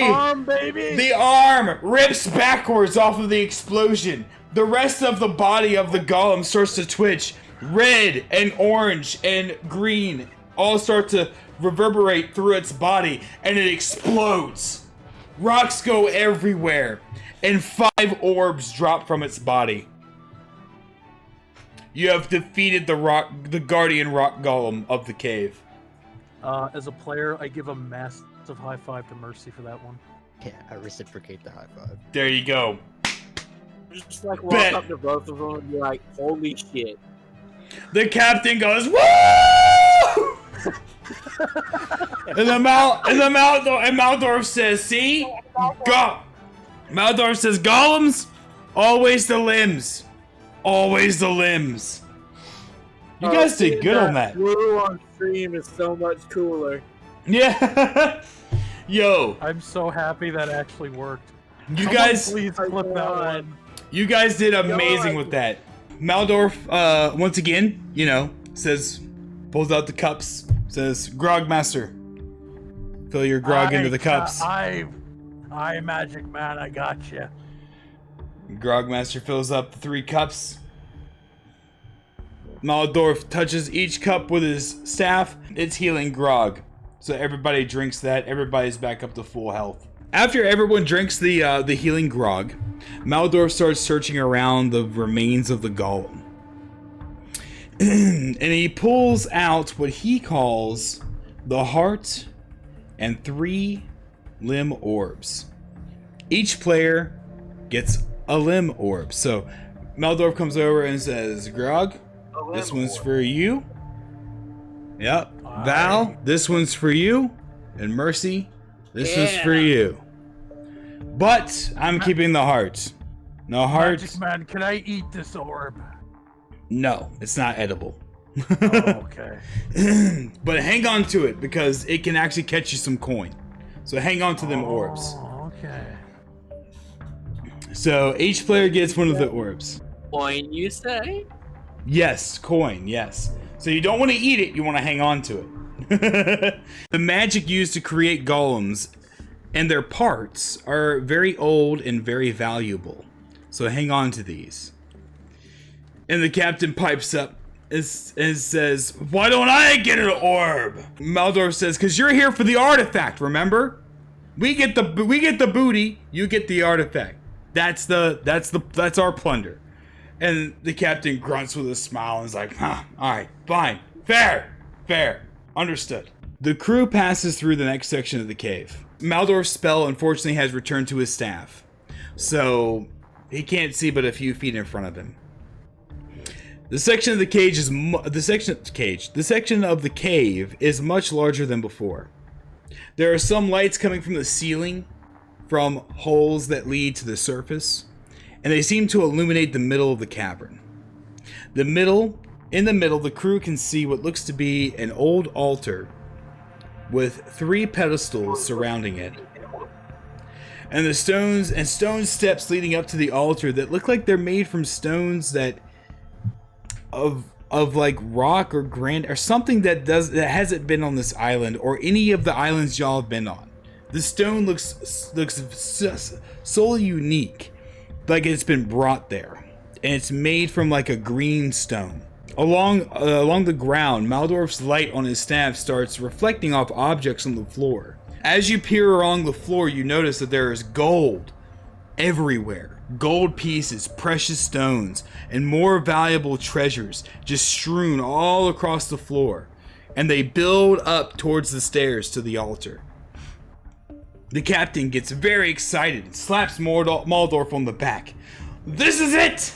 This is it! He pulls out his parchment paper. And he looks up at the altar and says, see, look, exactly what's on the paper. And on the parchment, you see an exact replica almost of the stairs and the altar and the 3 pedestals. Right there. And on the pedestal on the parchment is what looks like a small idol, which is exactly what the captain has been looking for. So the captain says, I'm going to grab my idol. Looks around at all the treasure laying around. You boys are welcome to all this treasure. You can take as much back as you want to the ship. I'm going for my idol. I'm going to get my artifact. It's going to help me sail the 7 seas smoothly without any storms. I'll be right back. And Maldorf says, I'm going to follow him to make sure that, make sure no giant rolling balls show up and try to crush us all. So the captain starts walking up the stairs. And Maldorf's kind of chasing after him, like, traps possibly, So everybody is sitting there at the foot of the stairs. You're looking at the treasure. Now you can examine the room and talk amongst yourselves. Val is going to go over to a section of the treasure with a bunch of gold. She's going to stand there wide-eyed and It might be the fish man in my stomach, but I'm getting a really bad vibe from this place right now. I don't know, guys. It's the first time I've ever felt like this, you know what I'm saying? And maybe those stories of curses were true after all. Especially the delayed curses. Those are the worst. You gotta watch out for them delayed curses. They're just as bad as a pizza without pepperoni on it. do not inspect the gold a little bit, make sure it's real. Yes. Val picks up a piece of the gold, takes a bite into it. It's definitely real. It's real gold, all of it. And I turn back to the others and I'm like, do you think it's kind of strange that someone just leaves this here and you don't even have to face something in this room? It seems a way too incredibly easy, boyos. With the amount of resistance we've had back at the earlier parts, it's just sitting here for us. Feels way too easy. It's like you when you find that piece of cake out in the tavern, right? And you could just take it, but you know if you do, someone's just gonna fucking hit you with a bar stool or something. It's too easy. I'd keep your guard up, guys. I'm with you, Gronk. I have a bad feeling about this. Keep your blades sharp and your hangover is fierce. You don't want to be sober and this shit hits the fan. I'm gonna pull out my blades.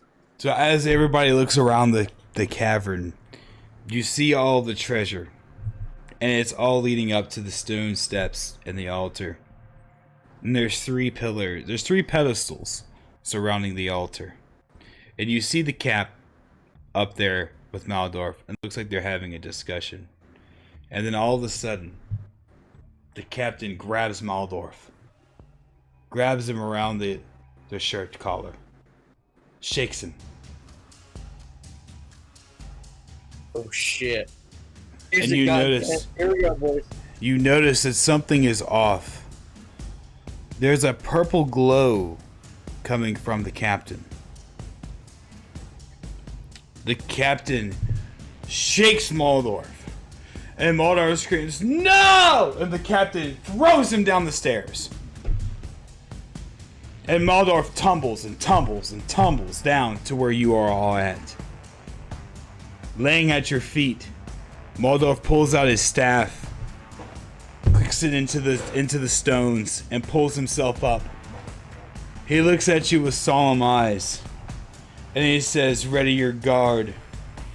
Prepare yourselves, because your captain has been possessed." Let's get in front of Maldorf, guys.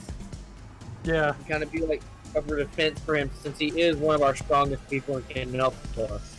The captain slowly stomps down from the altar.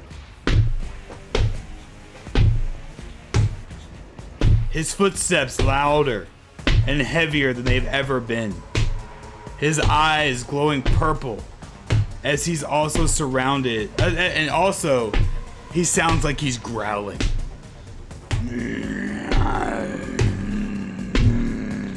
And he lumbers towards you guys. Hey, Gronk. Are we about to kill the captain? Out of combat. Actually, this is gonna be slightly in character. Goldorf, is there any way we could save the captain, or is he a lost cause? I don't know for sure. This is exactly what I was worried about. I told him to wait because all of the runes surrounding this altar, I wanted to look into it further and investigate, but he had to grab it. I honestly don't know what's gonna happen, but I know if we don't defend ourselves, we're going to die here. Are you saying we should go all out? I'm saying you should do whatever you need to do to survive. But I'd like to save my friend, but I don't know how we're gonna do that unless we attack and defend ourselves. To your question, can you immobilize him or try to restrict him at all or do something? Yes, you can. You have to remember how I described what's around us. So he's emanating some kind of evil aura from his eyes, and he's clearly possessed. There's runes around him that have caused said possession. Is there anything else I'm missing, guys? Steps and pillars, but I think the runes are probably what we need to be targeting. As I kind of have an idea. Because the runes on the pedestals look like the runes that were on the board that showed the warning that Maldorf was able to read. So here's the 2 ideas that I have for this battle. One, we gotta try our best to defend Waldorf. Waldorf seems like he'd be a good insurance policy up until whenever he's removed, which I'm assuming is going to happen. Krim, you don't have to obviously answer that. Yeah. I'm just worried that if either of you or I go for the runes, that we'll just be possessed. You know how whenever Maldor had the tablet, it was broken, right? Yeah. That he couldn't find the other pieces. Do you think we could have? Did he still have the tablet? Yes, he does. We could probably see if he can find. We're trying to hold off the captain. See if we can find like a break somewhere in the rune, and possibly place it there. Okay. So basically, have him go try to decipher and look for how the runes could line up or what they could mean to try to help the party. Yeah. So Ross, are you kind of suggesting like an escort mission? Kind of. Maldorf actually turns to the party and says, I can maintain this by myself if you guys want to fiend off the captain. Okay. We don't want to kill him. We want to try and immobilize him. Possible. Krim, do you have a system of non-lethal damage in set? No. I say we do what we did with the golem, and then we can see what happens from there. I mean, if he's gonna be a stump, we'll just get him some wooden legs after. Some arms and shit. Probably be a pirate. Okay. Alright, we're dismembering the captain then. I guess so. Okay. So, with that being said, you guys have the first initiative, so Grogmaster, how do you wish to proceed? Sorry, Captain. I don't know how to do this, but we're gonna make you the best stump in the world. So 3, 2, 1, clean and jerk. Let's see what happens. Oh my god. Oh my god! Oh, fuck. Guys, Hollow predicted that. Oh my god. Hollow buffed Yo. me. Okay. Someone clip that, by the way. Right? Seriously. Okay. That is a hit. That is definitely a hit. There you go.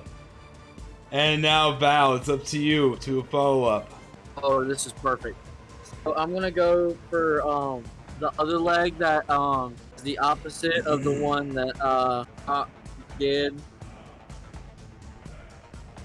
Doesn't hit. Guys, Doesn't hit.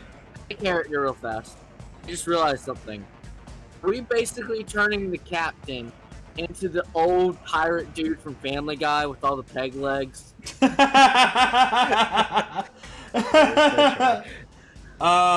You know, I won't confirm or deny, but this is definitely different than the Golem fight. Oh well, shit. I'll be real though. This is the only like non-lethal way I thought we could do this. Because if you had non-lethal damage, I would have just started punching him. All right, Mercy. What you Can got? I target the runes on the walls? Can you target the runes on the walls? No. No. Okay. Well, the runes are on the pedestals, but or no, the you runes on the can't. pedestal, yeah. Yeah. Oh god. Here we go. Does not hit. Okay. Okay, so now it's I'm the Cap's very turn. curious about this. Alright. The Cap turns and looks at Grog. Clearly it's not the Cap anymore. Hey, Clearly. cop, I'm gonna respectfully flip you off. The Cap leans back. Doesn't hit. The Cap swings, but Grog steps out the way easily. He turns and glares at you with purple eyes. It's back in the party's hands. Hey guys, real fast. Okay. So, I'm gonna continue on the left or the other leg right now. Sorry, Captain. We're gonna make you have to have a wheelchair right now, worst case scenario. But it'll be the best wheelchair of all time. We'll put a grog thing on the back for rocket boosters. Oh, okay, Oh, plus shit. 5, that's a 20, that's a hit. Alright. The cab gets sliced in the leg again and stumbles. Still lumbers forward towards Val. Val, what's gonna happen next? I'm going to basically come forward his arm, that way he can still alive. 19 actually does not hit. Oh. What? Yes. Oh god, boy. guys, we're screwed. Hollow, we need your help. The blade clinks off of his shield, or clinks off of his armor or his regular shirt, which shouldn't be normal, because it should slice through. It bounces right off. He looks directly over at Mercy. Starts lumbering towards Mercy. Mercy, what's gonna happen now? Take out my gun and give him a shot. You gonna try it? Nope. Didn't hit. So you get one more try to do a regular attack. Polo's trying to jinx us, guys. The captain is like Maldorf is still scrounging around the back. He's comparing the runes to what he remembered from fancy wizard school from the mainland. Okay. 9 plus 5 doesn't hit. Okay. Doesn't so hit. Out Now, of battle, we know that we need 20s for this fucking fight now. the captain starts to lumber back, twists over from Mercy, and looks at Grogmaster. Oh no! Now, here's the thing. Hits Grogmaster for 1. Grogmaster is now down to 3. Boom. Guys, I have an idea. Okay. You said we can't target the runes, right? Right. Doesn't I have a barrel still? A what? Barrel? Uh-huh. We What? kind of send it close to the ruins and then have Mercy attack it. Close. I don't know if we want to blow up the runes because the Voldorf is like researching. Yeah, This Maldorf is researching the runes on the pedestal, so he's up there reading. He's trying to decipher to see if it helps the party. Okay. Oh, I have a stupid Which idea, but I don't know if it'll work. Maldorf shouts back and says, "I think the pillars have something to do with the captain. I think if you figure out something with the pillars, it'll help." Oh my god.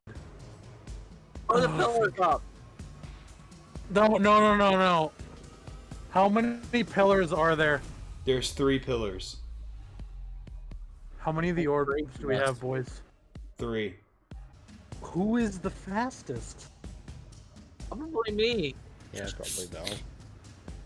I say we give Ross the orbs and see if there's something to do with the pillars up there. Alright, boys. Okay. Let's do this. Now, if Ross has the orbs, if he has all of, I'm gonna give you guys a hint, okay? If Ross has all the orbs, he has to spend 3 turns placing each orb into a pedestal. Okay. Okay, just let you Or know. should we We're just willing all to take spend the our risk. turn placing it? Do we want to have 2 people go up there? Because I have a Yeah. plan for one of the barrels, but I don't know if it'll work. But it might bite us some time. What do you mean you can hold What's it your while idea? Ross does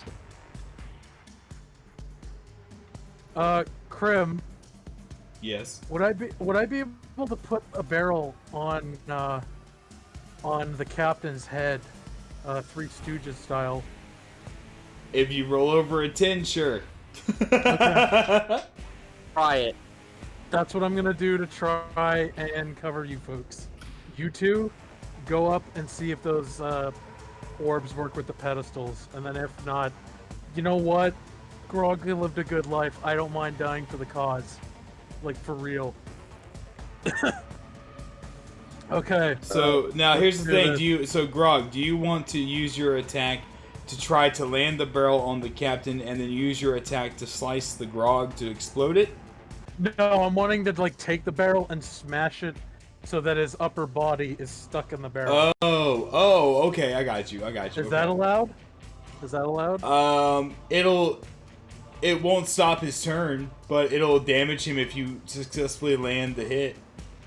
You That's have what I'm. You have to do you have to do 10 or more to land the hit, and then you have to attack normally and get a hit, unfortunately.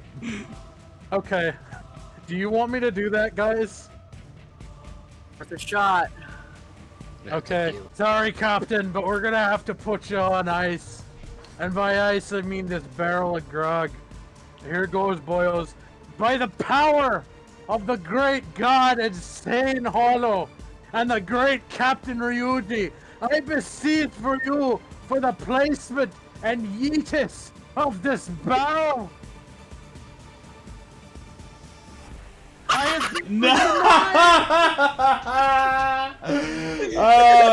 The barrel does not get anywhere near the captain. But you know what? You do have another shot to attack. Or do you want to run up with them and do something with the orbs? I'm just gonna headbutt. He has no legs. I'm just gonna headbutt the captain. Okay.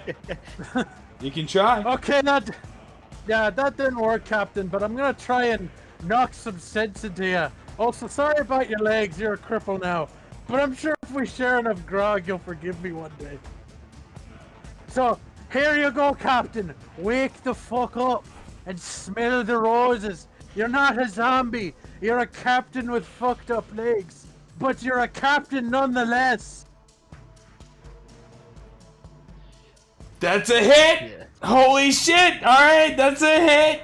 Alright! Okay! So, Val and Mercy.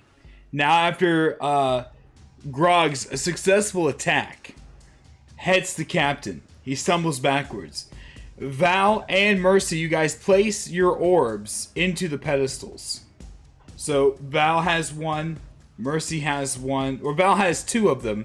Mercy has one. Mercy places his in the pedestal. Val places his in the pedestal. All of a sudden, a purple flash shines throughout the cavern. And the captain looks like he gets stunned. And he kind of shakes for a second. And shakes it off. But the purple glow around the captain has dimmed. And he still lumbers forward. Right?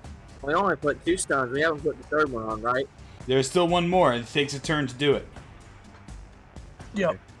We just gotta survive one more turn. Or I do. We believe in you, Gronk. Don't worry about it. I'm just some drunkard. Oh, so now, but Well, see so now, the captain now when that this the captain wakes happened, up, he's gonna be real pissed.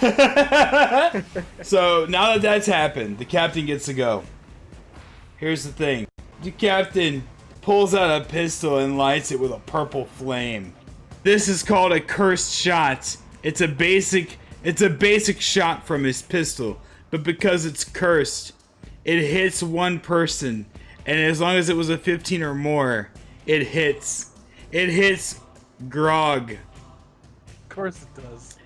And what happens is it takes him down a point of health, but it also gives him a -3 hit chance for 1 turn. So that means that whatever Grog rolls for his next attack will get -3. So Grog, you're down to 2 health. Mercy and Val, you're still at 4. There's still 1 orb left that Val has in his possession. What do you do next? What's out of- everybody's potions looking like?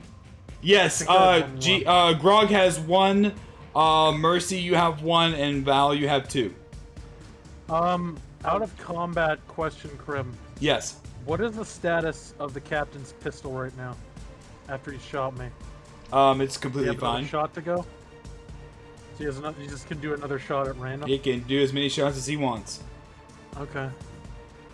I was gonna do that, but I'm kind of worried that one of you is gonna get shot. I'm next. I'm placing the last stone. Yeah, I'll try and distract him, I guess. Okay, so Okay.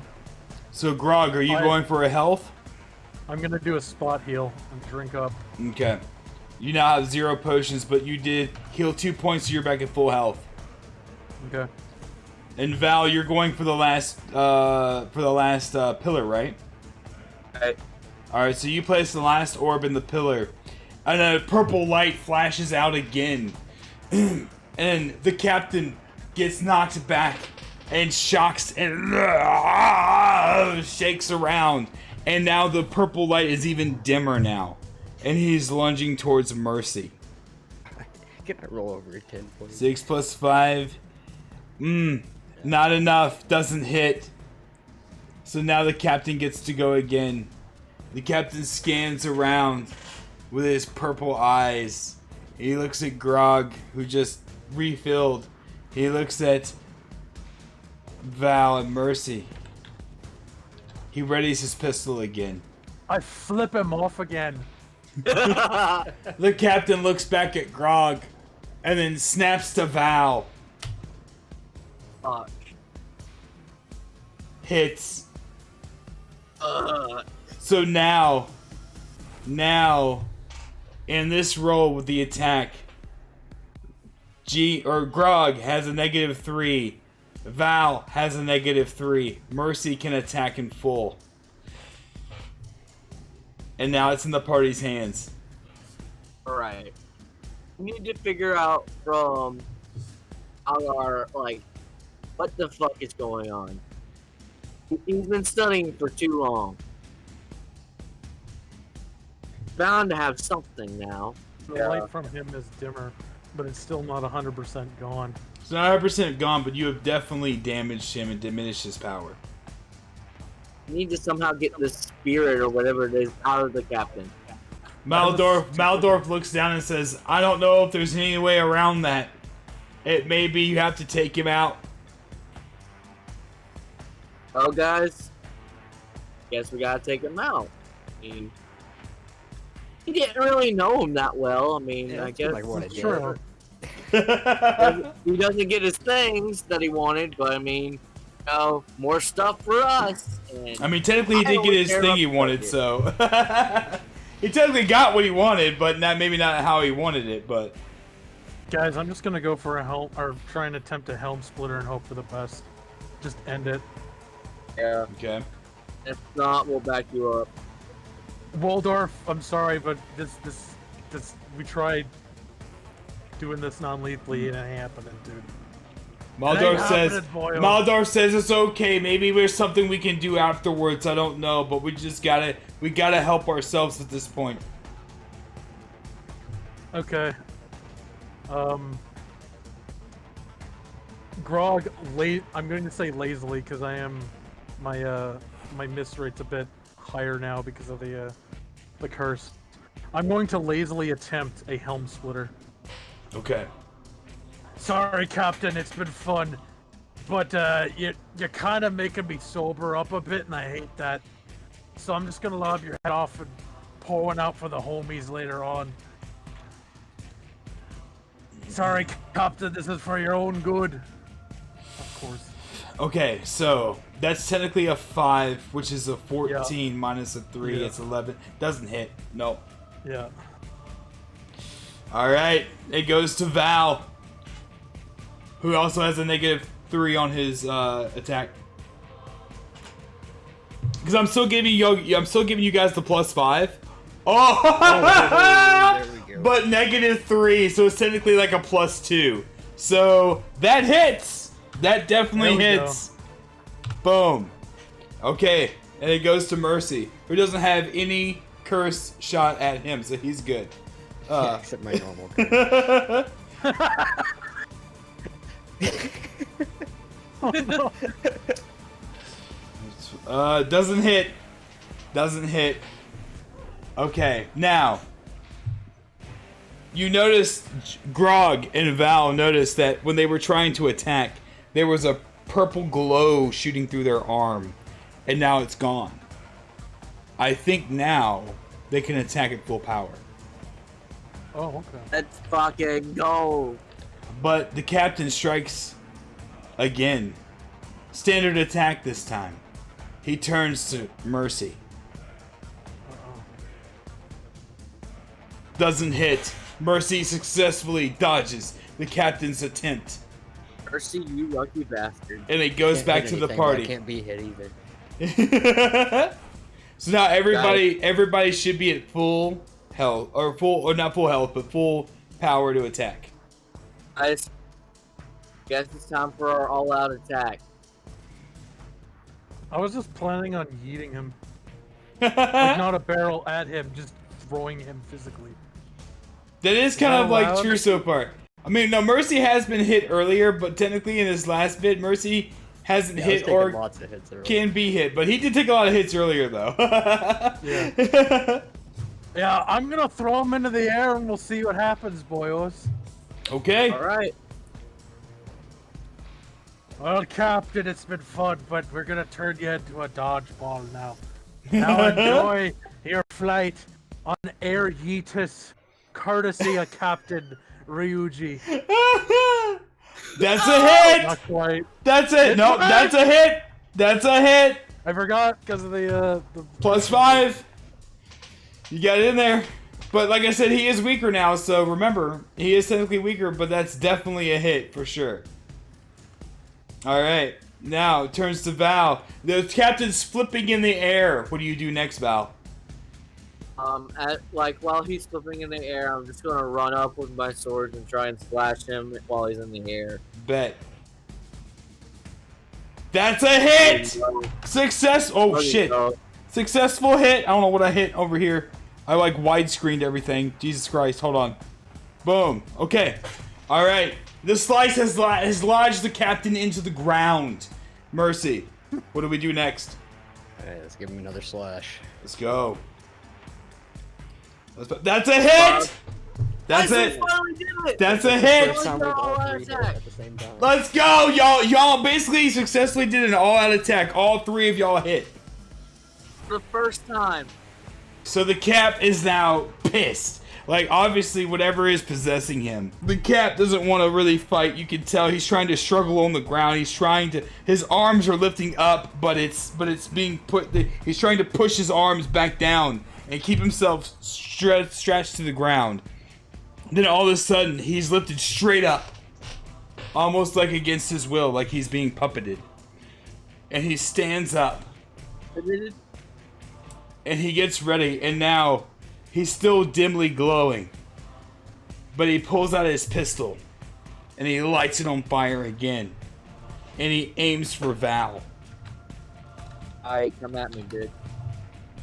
And he hits. He hits Val. Val gets a hit. He is now down to 3. Oh no, sorry, my bad. You're down to 2 because I forgot to count when you last got hit and got cursed before. So now you're down to 2 and you have a curse, which means your next attack's gonna do -3 damage. And now it's back to the party. Captain, I'm tired. I want to go home and drink more, and you're making it very difficult. So, we're gonna turn you into ham hot. See you in fucking hell, you bastard. God damn it. +5. Actually, that does not hit. And the captain grabs your sword and pushes you back. Now it's up to Val. What you got, Val? Let's see what happens. 16. Hey, there you go. +5, -3, so +2. Take the 18. That's a hit. That's still a hit. Even with the debuff, that's a hit.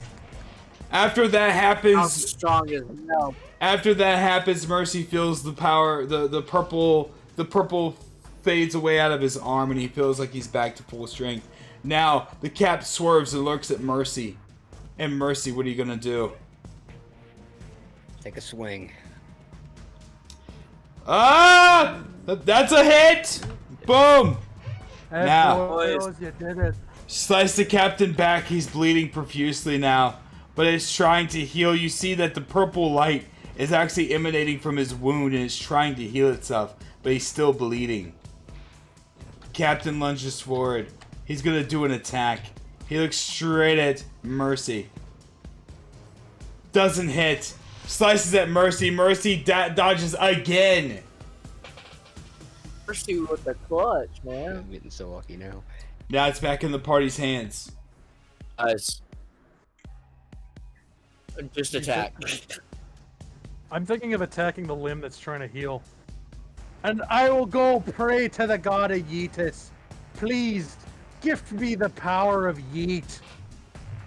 That hits! You yeeted the captain into the air. It yeeted the captain into the air. Yep. Alright, Perfect. going for the decapitation. Hold on, I got you. I don't think it went. I got you. Thank Boom. Alright, so, Val, you get to follow up. Going for that decapitation if possible. That's a hit! It doesn't decapitate, but it hits. You hit his shoulder. Boom. Wait, yep, boom. Alright, now it's up to Mercy. The captain's rolling around now. The captain is bleeding. The captain's bleeding from his gut and his shoulder at this point. See if I can clean it up. That's another hit! That's another hit! The captain's bleeding now from both of his sides and the shoulder, but guess what? He stands up. He's still possessed. He's still possessed. He's lunging towards Gene. He's tired of the Yeetus. He's going for you, Gene. He's going for Grog. Grog, he's coming for you! Fuck off! Grog tries to flip him off, and the captain comes at him with his sword. Doesn't hit! Grog just keeps flipping. Grog doesn't even swing. Grog just moves out the way and keeps flipping him off. I spit at him too. And now it's back in the party's hands. I'm getting sick of this guy. He's pissing me off now. I'm gonna give you a clothesline I learned from John Bradshaw all the way from hell. Enjoy this, you fat bastard. +5, that hits! That's a hit! Boom. Alright. He basically goes and gets him a nice little slap and ruffle tumble. And the captain stumbles over towards Val. I'm going to try that decap again. It's a hit! Doesn't decap, but slices an X into his chest. The cap is very injured at this point. He is X-strike. He is struggling. He's limping. He looks almost pathetic as he turns towards Mercy. Last points to whoever gets the kill.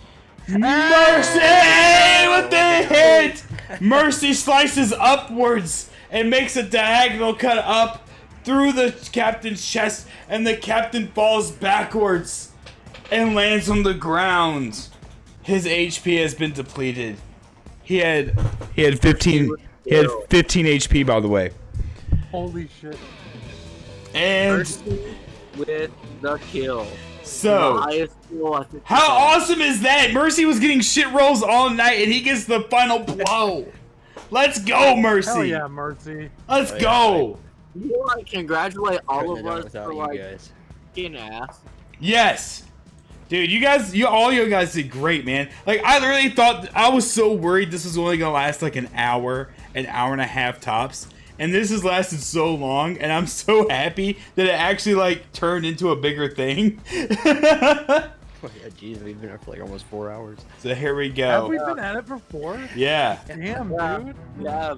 The captain drops on the ground. Captain is clearly still under possession. He looks up at Malador with purple eyes, then looks down at the idol that he has wrapped around his chest. He grips the idol tightly and shoves it against his chest and smashes the idol against his chest. He looks up at Maldorf and looks towards the crew with a smile as purple flames engulf his body. Purple flames erupt and consume him, and the captain lunges forward and falls on his face and starts to crawl towards the steps, but the purple flames are starting to disintegrate his body. He looks up at Maldorf and outreaches his hand and with sad eyes, the captain slowly disintegrates into purple mush. The cave starts to shake. Oh no, it's Metroid. The altar lights on fire with purple flame. Purple flame starts shooting out of every crevice of the special stone that no one had ever seen that was built there. Starts to erupt out of every corner. Flames, purple flames start shooting out everywhere. Maldorf runs down from the altar and slides across the gold. That's the gold and treasures in the wake. And looks at all of the crew and says, "Run now!" Okay, run! The crew starts in a Boy. the crew starts in a dead run towards out the cave through the other sections you've been in. Maldorf looks back as his friend's body starts to dissipate into the air with purple ash, and the cavern gets lit up with purple flames. You all start making it towards the entrance. You're running as fast as you can. The crew barely makes it out of the entrance as purple flames shoot out from the cavern entrance. The entire cavern has gone up, and in the distance where you can tell where the main fight had took place, in the main area of the cavern, you see a purple jet stream shoot straight into the sky. Ghostbuster style. Yes. And you know with that, the entire cave system, everything inside, even the treasure, the artifact, the captain, is gone, disintegrated, destroyed.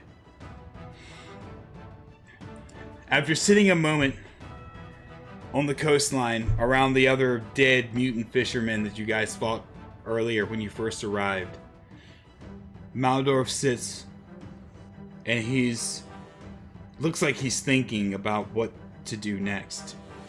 He just lost one of his good friends. He kind of smiles with tears running down his face, and he steps up and he walks towards the crew. And he pulls out the heart of the golem. And he looks at it and he says, "This had nothing to do with the pedestals or the altar or the curse. This is truly what was the heart of the golem. This is what made the golem work. We can take this back with us.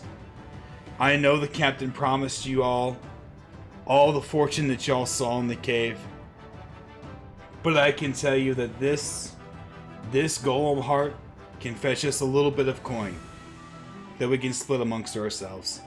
And he puts it back into his cloak and says, "If you boys will accompany me back to Jagged Cove, we can sell this, and then you guys can part ways and do whatever you wish to do."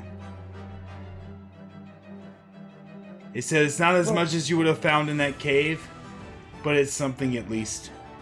And Maldorf says, "Yeah. What you gonna do after we part ways there, Waldorf?" Honestly, I don't want to see his ship go to waste. I might just continue forward and see what he saw, what the captain saw out of traveling and adventuring at sea. I might become a pirate wizard. Who knows? I kind of wish that I had spent more time with him and come back earlier and seen him in his earlier years. The past couple of years have been rough, but I may take this pirate ship and continue forward. If you boys want to continue with me, I feel like it'd be a great honor to see what we could find in his honor." I told him to wait, though. I was at the altar. I saw the runes. I didn't understand them fully. I didn't want him to just grab the idol. I told him not to. I told him not to grab it. Because I knew something was gonna happen. I knew something was tied to this idol that he wanted so bad, but he was so rash. And I think he was borderline obsessed. I think he knew about this. Like he said, he knew about this for many times before. He's been to many other caves. I think he was borderline obsessed with it. I guess some warnings do have their merit. At least we got to live our life. At least we got to leave with our lives, and not consumed by some curse. And the grog. And at least we're not consumed by some curse. So, you boys can take what we make from this orb, from this heart of Golem, and you guys can go off whatever and do whatever you want. But I'm going to take over Captain Krumph's ship, and I'm going to continue to sail around. And whenever you boys want to join me, you can. That sounds like a lovely idea. You're gonna need a right brewmaster on your ship for us, me and Grog, for us to forget this shit. Because the only thing I'm consumed by is my crippling alcoholism. I was gonna be like, if you need a crew, you can just call on us. Okay. I mean, this was fun. I like that. I like the sound of that. It's good. What about you, Mercy? Oh yeah, I'm down to pick up arms with you boys anytime. Hell yeah, I'll drink a glass to that. By the way, anyone want to eat these fish guys? 'Cause they're Oh really yeah, good. we still have all these fish. We can drag them back to the ship for sure. Hey, there you go. And you know what? As you guys start picking up some of the fishmen, Maldorf leans down and picks up a small little starfish, and he pops it into his hair. And he says, "All right, boys, let's head back to the ship." And that's the story. That's the campaign. Way to go, everybody!